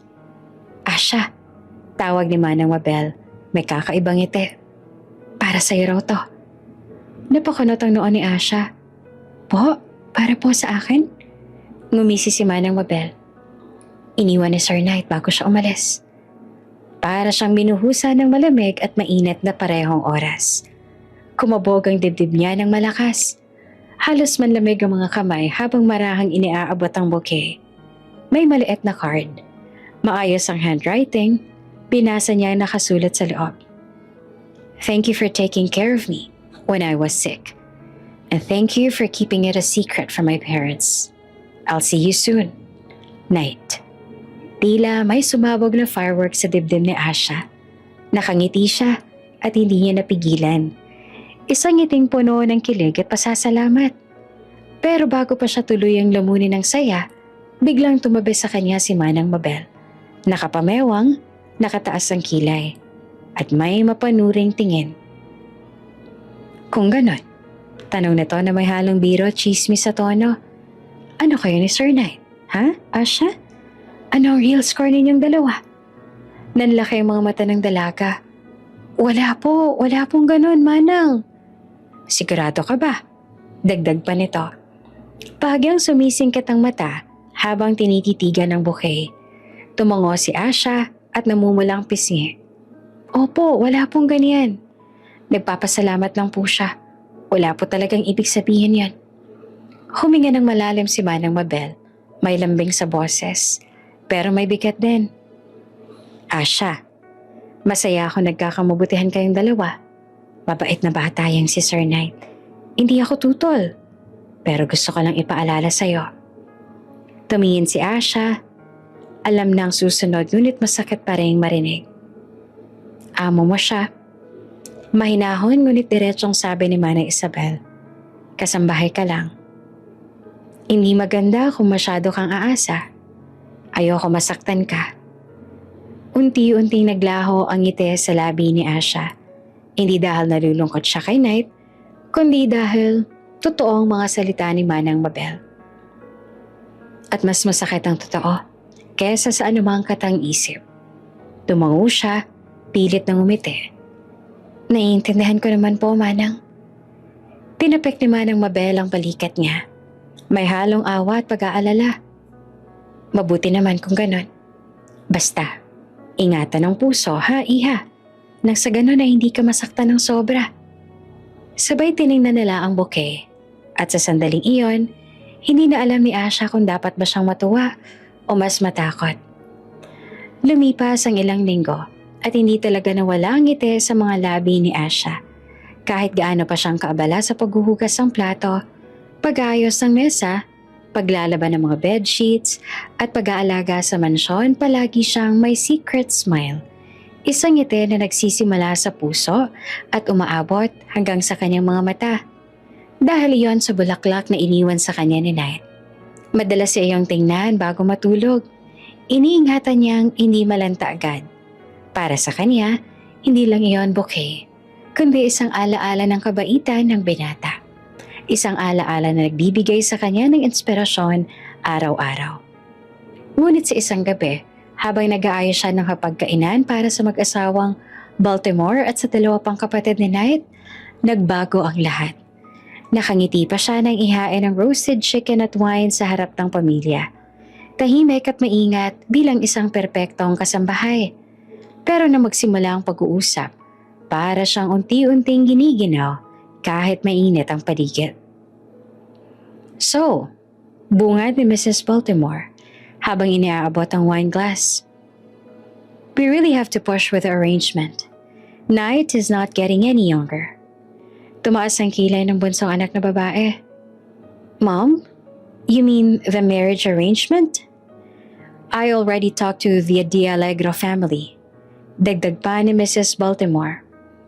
Since pareho namang matatag ang pamilya natin, it's convenient and beneficial. And besides, magkakalala na rin sila ni Callie. They were lovers before, remember? Napahinto si Asha sa paglagay ng side dish. Parang may kumurot sa puso niya. Pero nagpatuloy siya sa trabaho. Dapat ay invisible lang siya at hindi nila mapansin na lihim siyang nakikinig sa usapan nilang pamilya. Nagpatuloy ang talakayan. Dad, tanong ng isa pang kapatid ni Knight, did you talk to Knight about it? Tumango si Mr. Baltimore. Kalmado at malumanay ang tinig. Yes, I did. And it seems like he doesn't have a problem with it. He said it's fine. Parang huminto ang mundo niya nang dahil doon. Knight does not mind. Knight is okay with marrying someone else. Someone perfect. Someone beautiful. Someone from his world. Gusto niyang hindi makinig, pero bawat salita ay parang pumapasok direkta sa kanyang dibdib. I honestly think it's for the best. Dagdag naman ni Mrs. Baltimore. Callie is well-bred, intelligent, and the families are close. They'll understand each other well. Tumawa ang bunsong kapatid. Knight always had a good taste anyway. At doon tuluyan ang bumagsak ang puso ni Asha. Pero hindi siya nagpahalata. Hindi pwedeng makita nila kahit anong emosyon sa mukha niya. Tinapos niya na ang trabaho at umalis na. Pero pagkatalikod niya, dahan-dahan nag-iba ang kanyang ekspresyon. Ang ngiti, nawala. Ang liwanag sa kanyang mata, napalitan ng lungkot na pilit niyang tinataboy. At nang sumapit ang gabi, natapos na ang lahat ng gawain pero hindi mahanap ni Asha ang sarili niyang makapagpahinga. Parang mabigat ang bawat paghinga niya. Lumabas siya sa maliit na balkonahe ng maid's quarters. Tumingin sa malayo at hinayaan ng malamig na hangin na haplusin ang kanyang pisngi. Ang bulaklak na iniwan ni Knight, iyon ang unang naisip niya. Ang card, ang ngiti niya nang mabasa iyon. Ang kilig na naramdaman niya, ang pag-asa, kahit kaunti lang. Pero ngayon, parang ang lahat ng iyon ay biglang naglaho. Tama si Manang Mabel. Mahinang bulong niya sa sarili. Halos hindi marinig ng hangin. Magkaiba kami ng mundo. Nakadama siya ng kirot. Hindi galit, hindi inggit, kundi lungkot na hindi niya dapat maramdaman. Hindi niya dapat pinayagan ng sarili na maghangad. Hindi niya dapat hinayaang tumibok ang puso niya para lang sa isang taong malayo sa kanya. Masyadong malayo. At ngayon, may ipapakasal na pala dito. Napalunok si Asha. Pinigilan ang sarili na maluha. Hindi siya dapat umiyak. Hindi niya kaano-ano ang binata. Kasambahay lamang siya. Wala siyang karapatan pero ibang sinabi ng puso niya. Kaya marahang pumikit si Asha, huminga ng malalim at pinilit ibalik ang lakas sa sarili. Tama na, Asha. Hanggang dito ka lang. Bulong niya. Hindi pwedeng lumalim pa ito. At doon sa katahimikan ng gabi, sa ilalim ng mga ilaw ng mansyon na hindi kailanman magiging mundo niya, sinubukang kalimutan ang ngiting ibinigay sa kanya ni Knight, kahit iyon pa ang pinakaayaw niyang gawin. Lumipas ang mga araw na tila ba mabibigat na nakapatong sa dibdib ni Asha. Kahit anong gawing pagod niya sa trabaho, hindi mawala sa isip niya ang tungkol sa arranged marriage na nakatakdang ibigay kay Knight. Paulit-ulit na bumabalik sa isip niya ang usapan ng pamilya habang nagsisilbi siya ng hapunan, ang mga pangalan, ang plano, at ang malumanay pero matibay na tono ni Mr. Baltimore nang sabihin nitong wala namang tutol si Knight. Sinubukan niyang huwag pansinin ang kurot na naramdaman niya noon. Sinubukan niyang isipin na wala naman talagang rason para masaktan siya. Pero kahit ganun niya iyon itanggi, hindi mawala ang kirot sa sandaling maalala niya ang bulaklak na iniwan sa kanya ng binata. Isang simpleng bagay, pero iyon ang naging dahilan kung bakit araw-araw siyang nakakangiti. Isang maliit na paalala na, kahit sandali lang, napansin siya nito. Ngunit ngayong alam niya nang para na pala ito sa iba, mas mabuti nang hindi siya umasa. Kailangan niyang kontrolin ang sarili. Kailangan niyang pigilan ang puso niya. Dahil kung hindi, siya lang din ang masasaktan sa huli. Isang hapon, habang abala siya sa pag-ayos ng mga bagong pinalabang kortina, narinig niya ang marahan pero formal na pagtawag sa kanya. Asha, can I talk to you for a moment? Paglingon niya ay naroon si Mrs. Baltimore. Mahinahon ang tingin ngunit may kung anong lambing sa mga mata. Opo, ma'am? Tanong naman ni Asha habang lumalapit. Ngumiti naman ang ginang. Knight requested something para sa'yo. Parang may biglang sumaling hangin sa dibdib ni Asha. Po? Yes. He asked us to give you a cruise vacation. Napakurap si Asha. Halos hindi niya maintindihan. Ma'am, cruise vacation po? Para sa akin? Yes. Tugon nito. Tila natutuwa pa. Knight said you deserve a vacation. At napag-isip-isip din namin ng Sir Mo na tama naman siya. You've been working so hard this past months, so you need time to rest and relax. Para siyang napako sa kinatatayuan. Hindi niya iyon inaasahan. Si Knight, humiling para sa kanya at vacation pa? Ma'am, hindi ko naman po kailangan yon. Alanganing sagot niya. Marami pa po akong trabaho dito at hindi ko po alam kung... Mabilis siyang pinutol ni Mrs. Baltimore. Don't worry about the work, Iha. We'll handle everything while you're away. Wala kang dapat kung anong dapat ipag-alala. And Asha? Hinarap siya nito ng mas mahinahon. Knight will be the captain of that cruise. And I'm sure he will look after you. Parang may kumalabit sa puso niya na hindi niya dapat maramdaman. Parang may sumibol na maliit na pag-asa na pinilit niyang lunurin. Hindi siya dapat matuwa. Hindi siya dapat umasa. Hindi siya dapat magbasa ng pangako mula sa ginawa ng binata. Pero bakit ganon? Bakit ang hirap pigilan ng sariling puso? Tahimik siyang tumango kahit nanginginig ang loob. Kung iyon po ang gusto ninyo, tatanggapin ko po. Ngumiti naman si Mrs. Baltimore. Tila nagaan ang loob. Good. I'm glad. Prepare your things in the next days. It will be good for you. Pagkaalis ng ginang, napahawak si Asha sa dibdib niya. Pilit pinapakalma ang tibok na ayaw maghinay-hinay. Hindi niya alam kung bakit iyan ginawa ni Knight. Hindi niya alam kung may ibig sabihin ba yon o simpleng kabutihan lang. At ayaw niya ring bigyan iyon ng ibang kahulugan. Pero habang unti-unting lumulubog ang araw sa bintana, ramdam niya ang pag-asang pilit niyang binabaon sa lupa. Hindi niya alam kung bakit iyon nangyayari at hindi niya alam kung paano niyang mapipigilan ang pag-asa sa puso niyang unti-unti na namang nabubuhay. Para sa lalaki, hindi naman para sa kanya. Mabilis ang usad ng araw sa pag-alis ni Asha. Maaga siyang nagising upang ihanda ang ilang damit na maaari niyang dalhin. Sabay ng kaba ang paghalo ng saya at takot sa dibdib niya. Hindi niya alam kung bakit ganoon ang pakiramdam niya, pero malinaw sa kanya na ito ang unang beses na aalis siya para sa sarili niya.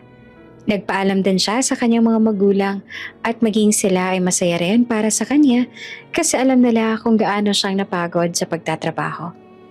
Inihatid siya ng mag-asawang Balthazar sa pantalan at habang papalapit sila sa napakalaking cruise ship na nakadaong doon, hindi naman maiwasan ni Asha na mapanganga sa lalaki at ganda nito. Parang hindi pa rin siya makapaniwala na isa siya sa makakasakay roon. At hindi dahil nagtatrabaho siya, kundi dahil may nagsabing deserve niya iyon. You don't have to worry too much, paalala ni Mrs. Balthazar habang hawak ang balikat niya. Enjoy your vacation, Asha. Dagdag pa ni Mr. Balthazar. You've earned it. Pinilit niyang umiti. Maraming salamat po. Hindi ko po ito inaasahan.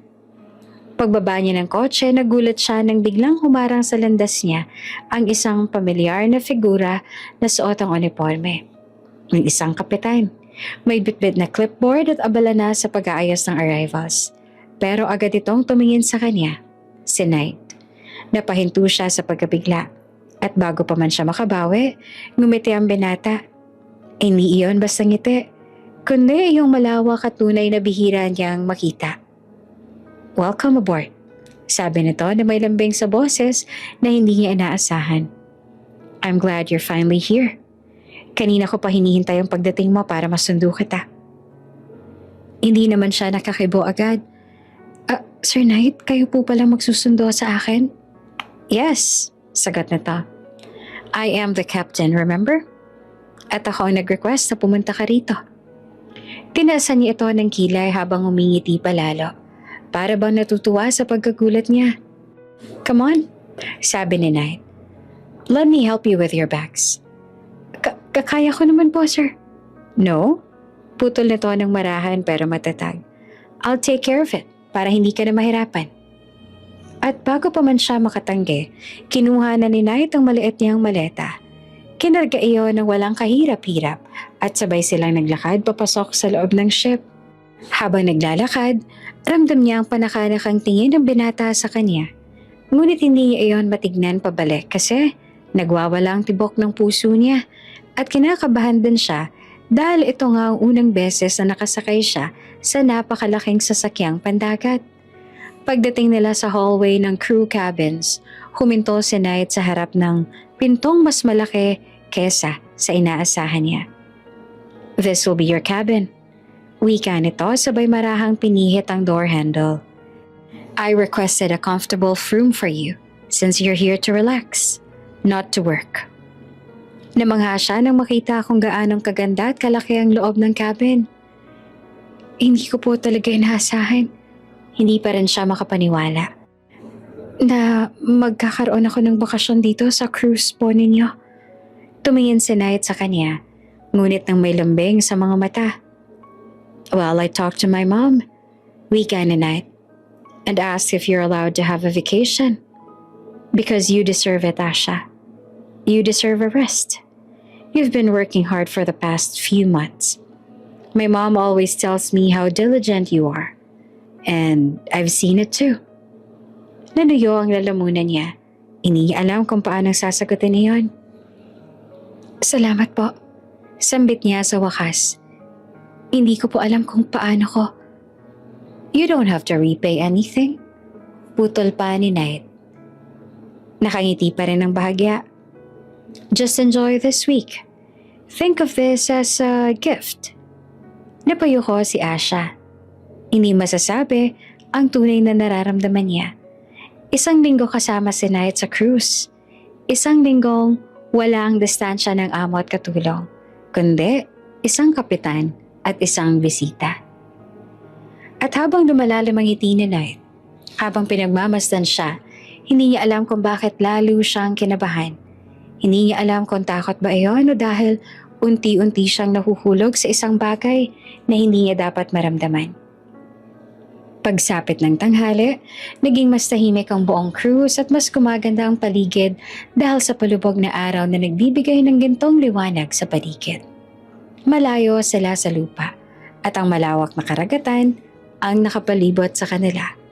Kumatok si Knight sa pinto ni Asha, kaya agad naman siya nagmadaling lumapit doon at pinagbuksan ng pinto ang binata.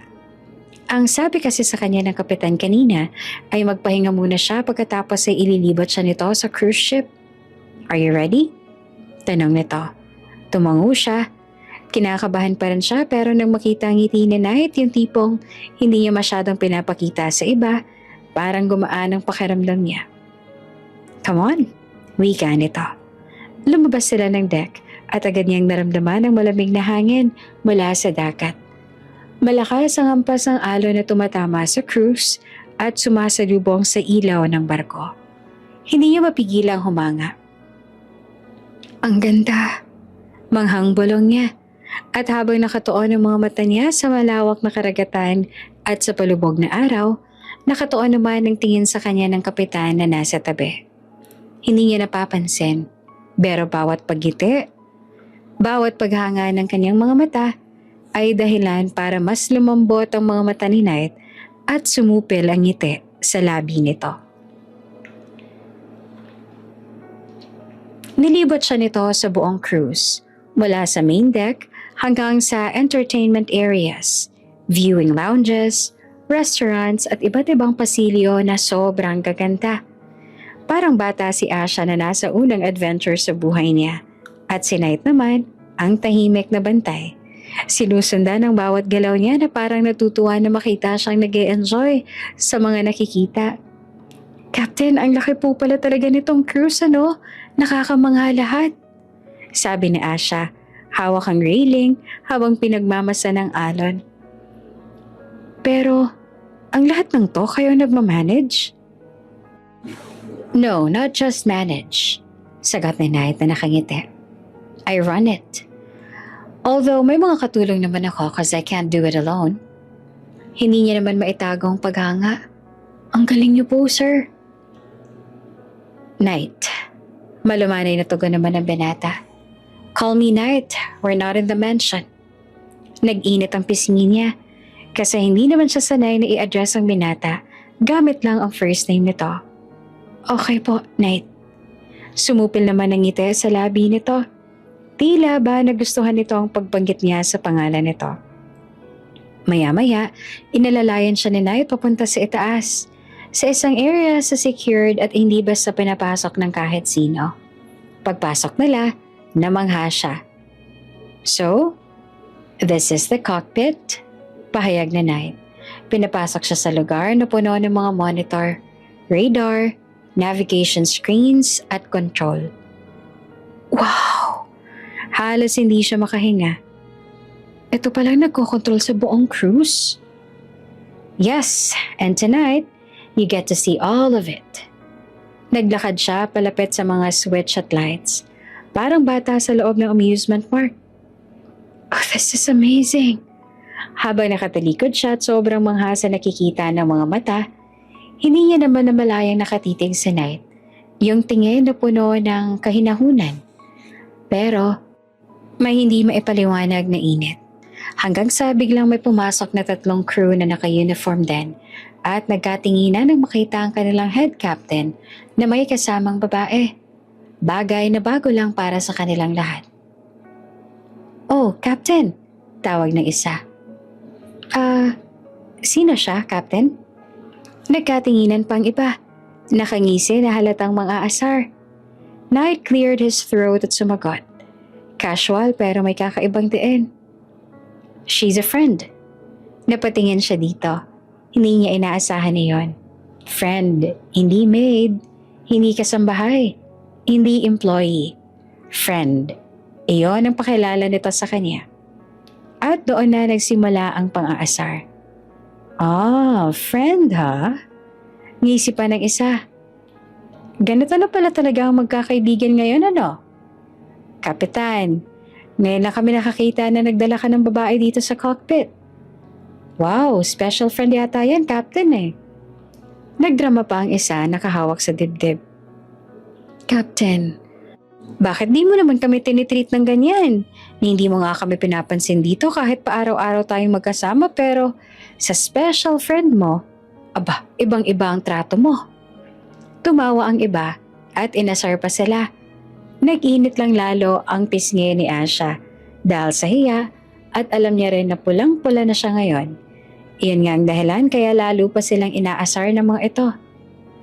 Stop teasing, Asha. Saway ni Knight sa kanila. Oh, Asha palang pangalan. Captain, parang familiar ah. Sabi ng isa, sabay tingin sa kanya.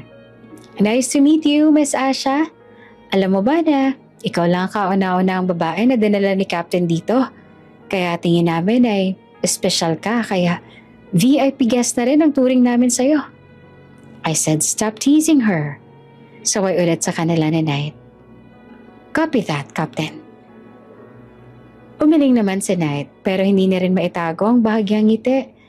Iyong ngiting pinapakita lang nito kapag hindi nito mapigilan. At habang naglalakad sila palabas ng cockpit, bulong ng isang crew ang umabot pa sa tenga niya. She must be really special. At hindi niya alam kung bakit, pero sa gabing iyon, ramdam ni Asha na parang unti-unting nawawala ang agwat na matagal niyang iniisip na imposibleng mabura. At pakiramdam niya ay napaka-special niya nga. Sa mga sumunod na araw sa cruise, hindi na talaga maikakaila ni Asha na alagang-alaga siya ni Knight. Para bang kahit saan siya magpunta, kahit anong oras ng araw, naroon ang presensya nito. Hindi man nakadikit sa kanya, pero laging nasa saklaw ng pangangalaga. Tuwing oras ng pagkain, si Asha ang palaging sinusundo nito. Dinadala siya ni Knight sa restaurant ng cruise, paharap sa mga mata ng mga crew, officer, at maging mga guests na hindi maitago ang pagkagulat. Nakasuot pa ito ng full captain uniform. May insignia, may authority, may tindig na kayang magpahinto ng mga crew sa kanilang ginagawa at ginagalang ng mga naroon. Pero he was there, preparing her food personally. Ako na, sabi ni Knight habang inaabot ang plate niya at nilalagyan ng ulam. Captain, kaya ko naman po. Knight, pagputol nito habang nilalagay ang sauce sa gilid ng plato. And again, you're on vacation, so let me do this. Hindi niya maipaliwanag kung bakit parang nahihiya siya at kinikilig ng sabay. Lalo pa't ramdam niya ang mga matang nakatingin sa kanila. Ang mga co-captain, officers, maging mga waiters ng restaurant ay palihim na nagtitinginan. Captain, parang may favoritism ka ata ah. Sa amin parang wala ka namang pakialam. Pero sa maganda mong guest, aba ibang-iba ang pag-aalaga natin ah. Biro pa ng isang senior crew, sabay tawa. Captain, baka naman gusto niyo rin po akong i-prepare ng lunch. Pahabol pa ng isa. Parang gusto ko rin matikman ang hinanda mo. Inilingan at bahagyang tinawanan lamang sila ni Knight pero hindi na pinagtuunan ng pansin kasi ang atensyon nito ay nasa kanya lang. Here, sabi nito sa kanya. Inalapag ang tray sa harap niya. Make sure to eat properly. At doon na naman naramdaman niya ang init sa pisngi niya. Hindi niya alam kung bakit ganito ang ka-attentive si Knight sa kanya. Pero ramdam niya na iba ito sa dati. Iba talaga. Kinabukasan, lunchtime, mag-isa lang si Asha kumain sa restaurant habang nasa duty pa si Knight sa taas. Tahimik niyang hinahalo ang soup niya nang may biglang umupo sa harapan niya. Isang gwapong guest, nasa late 20s, naka-white linen shirt at halatang mayaman. Hi, bati nito na nakangiti. I saw you the other day. I'm Lucas. Napatango siya at medyo nahihiya. Asha po. Oh, that's a beautiful name, sagot ni Lucas. So, are you traveling alone or are you single? Napasinghap siya. Hindi inaasahan ang diretsahan nitong tanong. I'm just having a vacation po. And yes, I am single. Where are you from? What do you do? Do you have a social media? Maybe we could... Pero bago pa siya makasagot, bago pa niya maabot ang bag niya para hanapin ang phone niya, biglang may huminto sa gilid ng table. Matangkad, nakasuot ng pang-captain na uniform at may malamig na ekspresyon. Si Knight. Hindi galit, pero hindi rin basta neutral. May kakaibang bigat sa mga mata nito. She's with me. Simple lang ang sinabi nito, pero dama ang bigat nun, na maging ang ibang tao roon ay napalingon sa kanila. Ang ibang crew na nakakita at nakarinig ay mahinang nagtatawanan na may halong amusement at ang iba naman ay napapailing.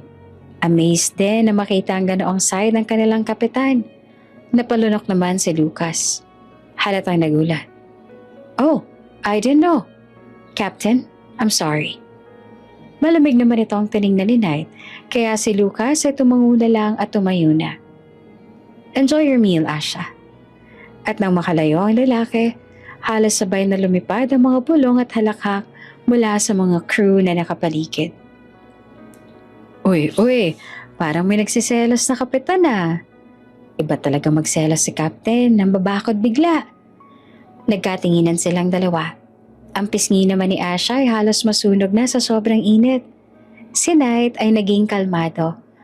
Naging kalmado ang ekspresyon at naupo ito sa tapat niya. Huwag mo nang pansinin ng mga yan, sabi ni Knight. Nang-aasar lang yan sila. Bahagya naman siyang ngumiti at saka tumango. Asha, wika nito na mas malumanay kaysa kanina. Next time, don't give your numbers to strangers. Sinamahan siya nito roon hanggang matapos siyang kumain at sakto naman ay tapos na siya nung may tumawag kay Knight dahil meron daw itong kailangang ayusin. Pag-alis nila, tuloy pa rin ang mga asaran. Habang si Knight naman ay abala sa trabaho, si Asha ay ine-enjoy ang kanyang bakasyon at hindi pa rin mawala-wala ang kilig na nararamdaman niya. Sa mga sumunod na araw, hindi na alam ni Asha kung paanong haharapin ang kakaibang pagbabago kay Knight. Talagang lagi itong may oras pagdating sa kanya. Nandoon ito palagi. Parang anino na hindi umaalis. Protektada siya nito. Binabakuran at parang ayaw na may ibang lumapit o makipag-usap sa kanya.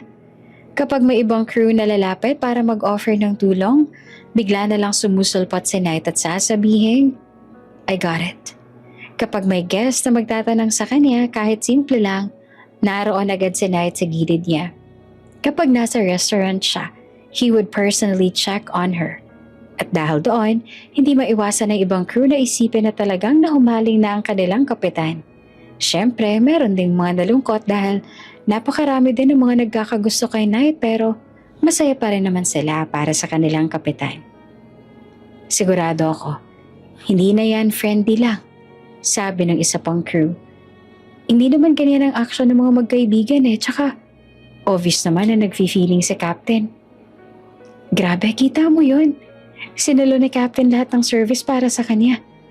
Aba, iba pala talaga ma-inlove tong si Captain Akala natin wala siyang interes sa mga ganyang bagay kasi kailanman hindi siya naging interesado sa mga guest o crew. Pero meron pala talaga siyang inuuwian. Kung hindi pa sila, ibig sabihin malapit na yon, sabi naman ng isa. Sigurado na niligaw na yan si Captain. Tas sunod yan cruise or beach wedding na. Narinig naman niya ni Asha, paminsan-minsan. Hindi man direkta, pero sapat na para kantsawan ang puso niya. Pero siya mismo ayaw niyang mag-assume. Ayaw niyang mag-expect kahit pa sa kabila ng lahat ng pinapakita sa kanya ni Knight. Ayaw niyang bigyang kulay ang lahat dahil paulit-ulit niyang pinapaalala sa sarili ang narinig niyang usapan ng pamilya ni Baltimore tungkol sa arranged marriage ni Knight. Hindi pwede. Bulong niya sa sarili tuwing gabi. Hindi pwede. Hindi dapat.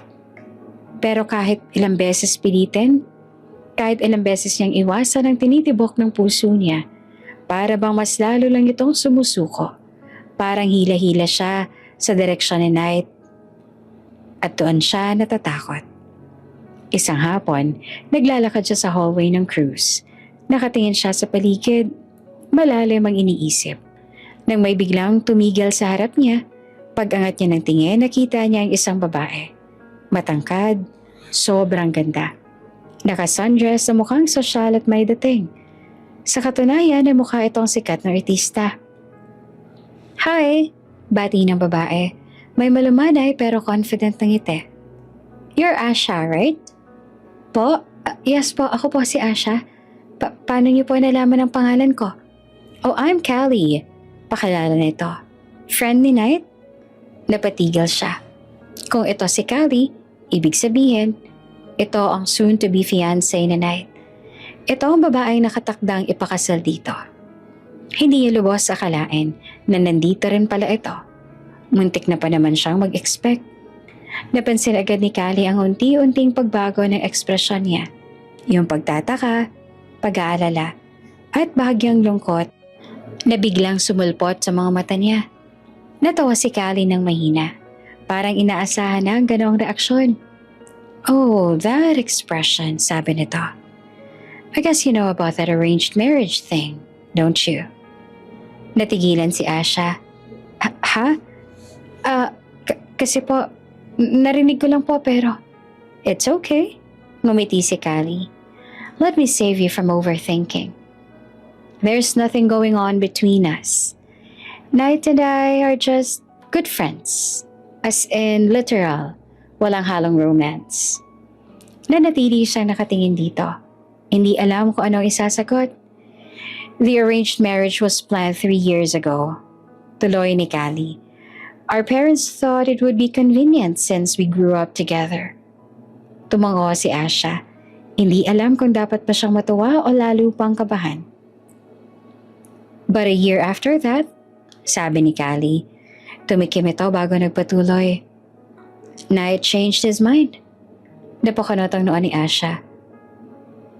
Bakit po? Callie smiled. Isang ngiti na parang alam na nito ang lahat. Isang ngiti na walang bahid ng pang-aasar o pagmamataas. Isang ngiti ng isang babaeng sigurado sa lugar sa buhay at hindi takot sa katotohanan. He fell in love. Sagot nito. Kanino? Napalabas niya ang tanong bago niya mapigilan. You. Sagot ni Callie. Diretso na walang pag-aalinlangan. Knight fell in love with you.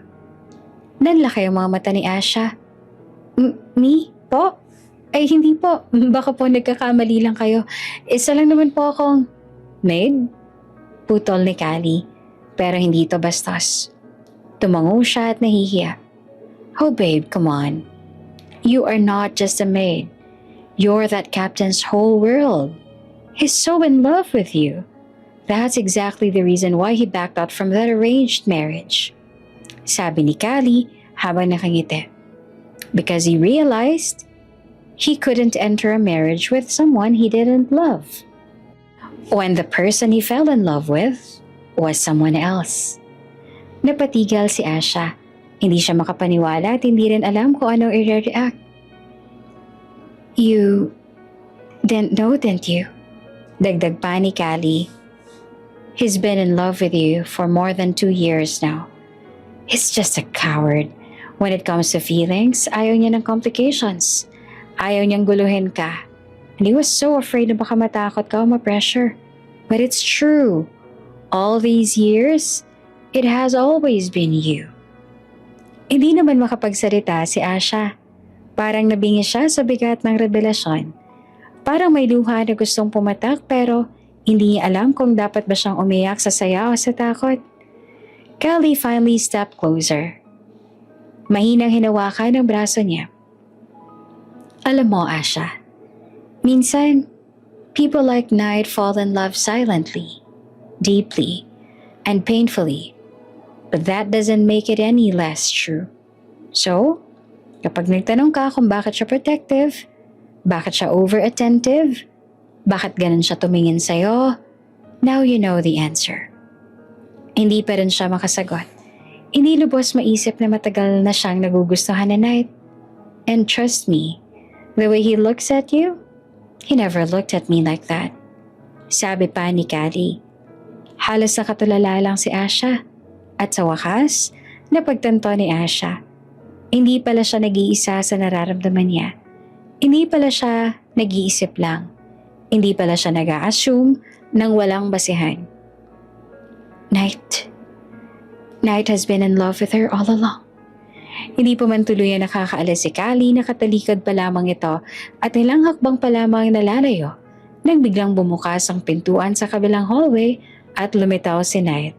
Suot pa rin ang uniforme at may hawak na isang bouquet ng puting lilies at rosas. Huminto agad si Knight nang makita ang dalawa. "Callie?" Gulat na tawag nito. "You're here?" Ngumiti naman ng malawak si Callie. "Perfect timing," sabi nito na nakatingin sa hawak na bouquet ni Knight. "Congratulations." Nagulat si Knight nang mapagtanto kung anong ibig sabihin ng sinabi ni Callie at agad itong napatingin kay Asha na tulala pa rin. "Callie," mahina ngunit may diin ang tono ni Knight. "Did you tell her everything?" Tumawa si Callie, yung tawang parang naaasar pa. "Well, someone has to do it," sagot nito. "You're taking forever, Knight." "As in forever." "Callie, come on," putol na to. "I've been waiting to attend a wedding ceremony. Pero hindi sa ating dalawa, okay? I want to attend your wedding with a woman you actually love." Si Knight naman ay numula. Rare, extremely rare na makita itong ganon, na kahit si Callie ay nabigla. "And don't worry," dagdag ni Callie. "Whether you confess today or not, that's up to you. I'm just giving you the push you obviously need." Tumuloy na si Callie. Tinapik ang balikat ni Knight na parang isang kapatid na nang aasar sa nakakatandang kapatid. "Good luck, Captain," bulong nito habang palayo. "You're gonna need it." Pagkaalis ni Callie, naiwan ang katahimikan sa hallway. Nakatingin si Knight kay Asha. "Asha?" tawag nito. Pero nang tinawag ulit siya ni Knight, marahan siyang nag-angat ng tingin at doon niya nakita ang kaba sa mga mata ng binata. Hindi ito yung confident captain na palagi niyang nakikita. Hindi ito yung Knight na siguradong sigurado sa bawat kilos. Ito yung Knight na vulnerable. Lumapit si Knight sa kanya. Mabagal, parang natatakot na baka tumakbo siya palayo. Pagdating nito sa harapan ng dalaga, maingat itong iniabot ang hawak na bulaklak sa kanya. "For you," mahina nitong sabi. Tinanggap naman iyon ni Asha. Nanginginig pa ang kamay. Huminga ng malalim si Knight at parang nag-ipon ng lakas ng loob. "Asha, may sinabi ba si Callie na masama sa'yo?" Tanong nito na halatang nag-aalala. Umiling siya. "Wala naman po." Dahan-dahan tumango si Knight. Parang nabunutan ng tinik. Bago muling tumingin sa dalaga pero ngayon, diretso nang walang iwas. "Good," bulong nito. Kasi I want to be the one to explain." Humigpit ang hawak ni Asha sa bouquet. "I wasn't able to admit my feelings right away," simulang sabi ni Knight. "Because the situation was complicated. I didn't want to drag you into something messy." Hindi siya sumagot. Ang puso niya para nang gustong tumalon palabas sa dibdib niya sa sobrang pagwawala. "I initially agreed to arranged marriage with Callie," pagpapatuloy pa ni Knight, "because it was an agreement between our parents. I didn't think too much about it then. But as soon as I realized that I was falling in love with someone else, I knew I couldn't do it. I decided to cancel the wedding." Sabi ni Knight na mas malumanay na ngayon. "And tried to pursue the person I truly want." Tumingin naman ito sa kanya. Diretso, tapat at puno ng emosyon. "And that person was you, Asha. Pero hindi ko magawa na guluhin ang mundo mo dahil alam ko may iba kang priority at inuuna mo ang pamilya mo. So, I waited. I distanced myself for the past year. I kept it to myself. Pero ngayon, hindi ko na kaya magtiis pa." "Knight," mahina niyang bulong. Lumapit pa si Knight, halos isang hakbang na lang ang layo. "I've been in love with you for years," bulong nito. "I try to hide it, I tried to ignore it. I tried to bury it. But I can't anymore. I like you so much. And I'm in love with you. More than what you think. Umangat ang kamay ni Knight at para marahang hawakan ng kamay niya. Asha, maingat na sabi nito. Is it alright if I court you? Napatitig siya sa binatang kaharap niya. At sa unang pagkakataon, hindi niya pinigilan ang sarili. Hindi niya pinigilan ang puso niya. Tumango siya ng mabagal pero tiyak. Oo, sagot niya na mahina pero malinaw. At doon napangiti si Knight. Kitang-kita sa mga mata nito ang saya at kung paanong mukhang nabunutan ito ng tinik. The kind of smile a man only gives to the woman he loves. Sino nga bang mag-aakala? Sino mag-iisip ng isang dalagang simple, masipag, mahiyain at laging ang pamilyang inuuna ay matagal na palang iniibig ng kapitan na isang cruise ship. Ang amo niyang halos hindi niya matinag sa taas, sa galing, sa yaman at sa mundo nitong lubhang malayo sa kanya. Pero minsan sa mga lugar na tila ba napaka-imposible, doon pala sumisibol ang pag-ibig na hindi mo kailanman inaakalang mag-iiyo. Pagbalik nila sa Pilipinas, pinaalam na ni Knight sa magulang na nililigawan niya si Asha. At ang nakakagulat, alam na pala iyon ng mag-asawang Baltimore. Matagal na, sadyang sinusubok lang nila ang dalawa. Madalas palang napapansin ni Mr. Baltimore ang paraan ng pagtingin ni Knight kay Asha tuwing nasa paligid ito. Hindi lang appreciation, hindi lang kindness, kundi isang klase ng pagtingin na hindi mo maipaliwanag, kundi isang salita lang, pagmamahal.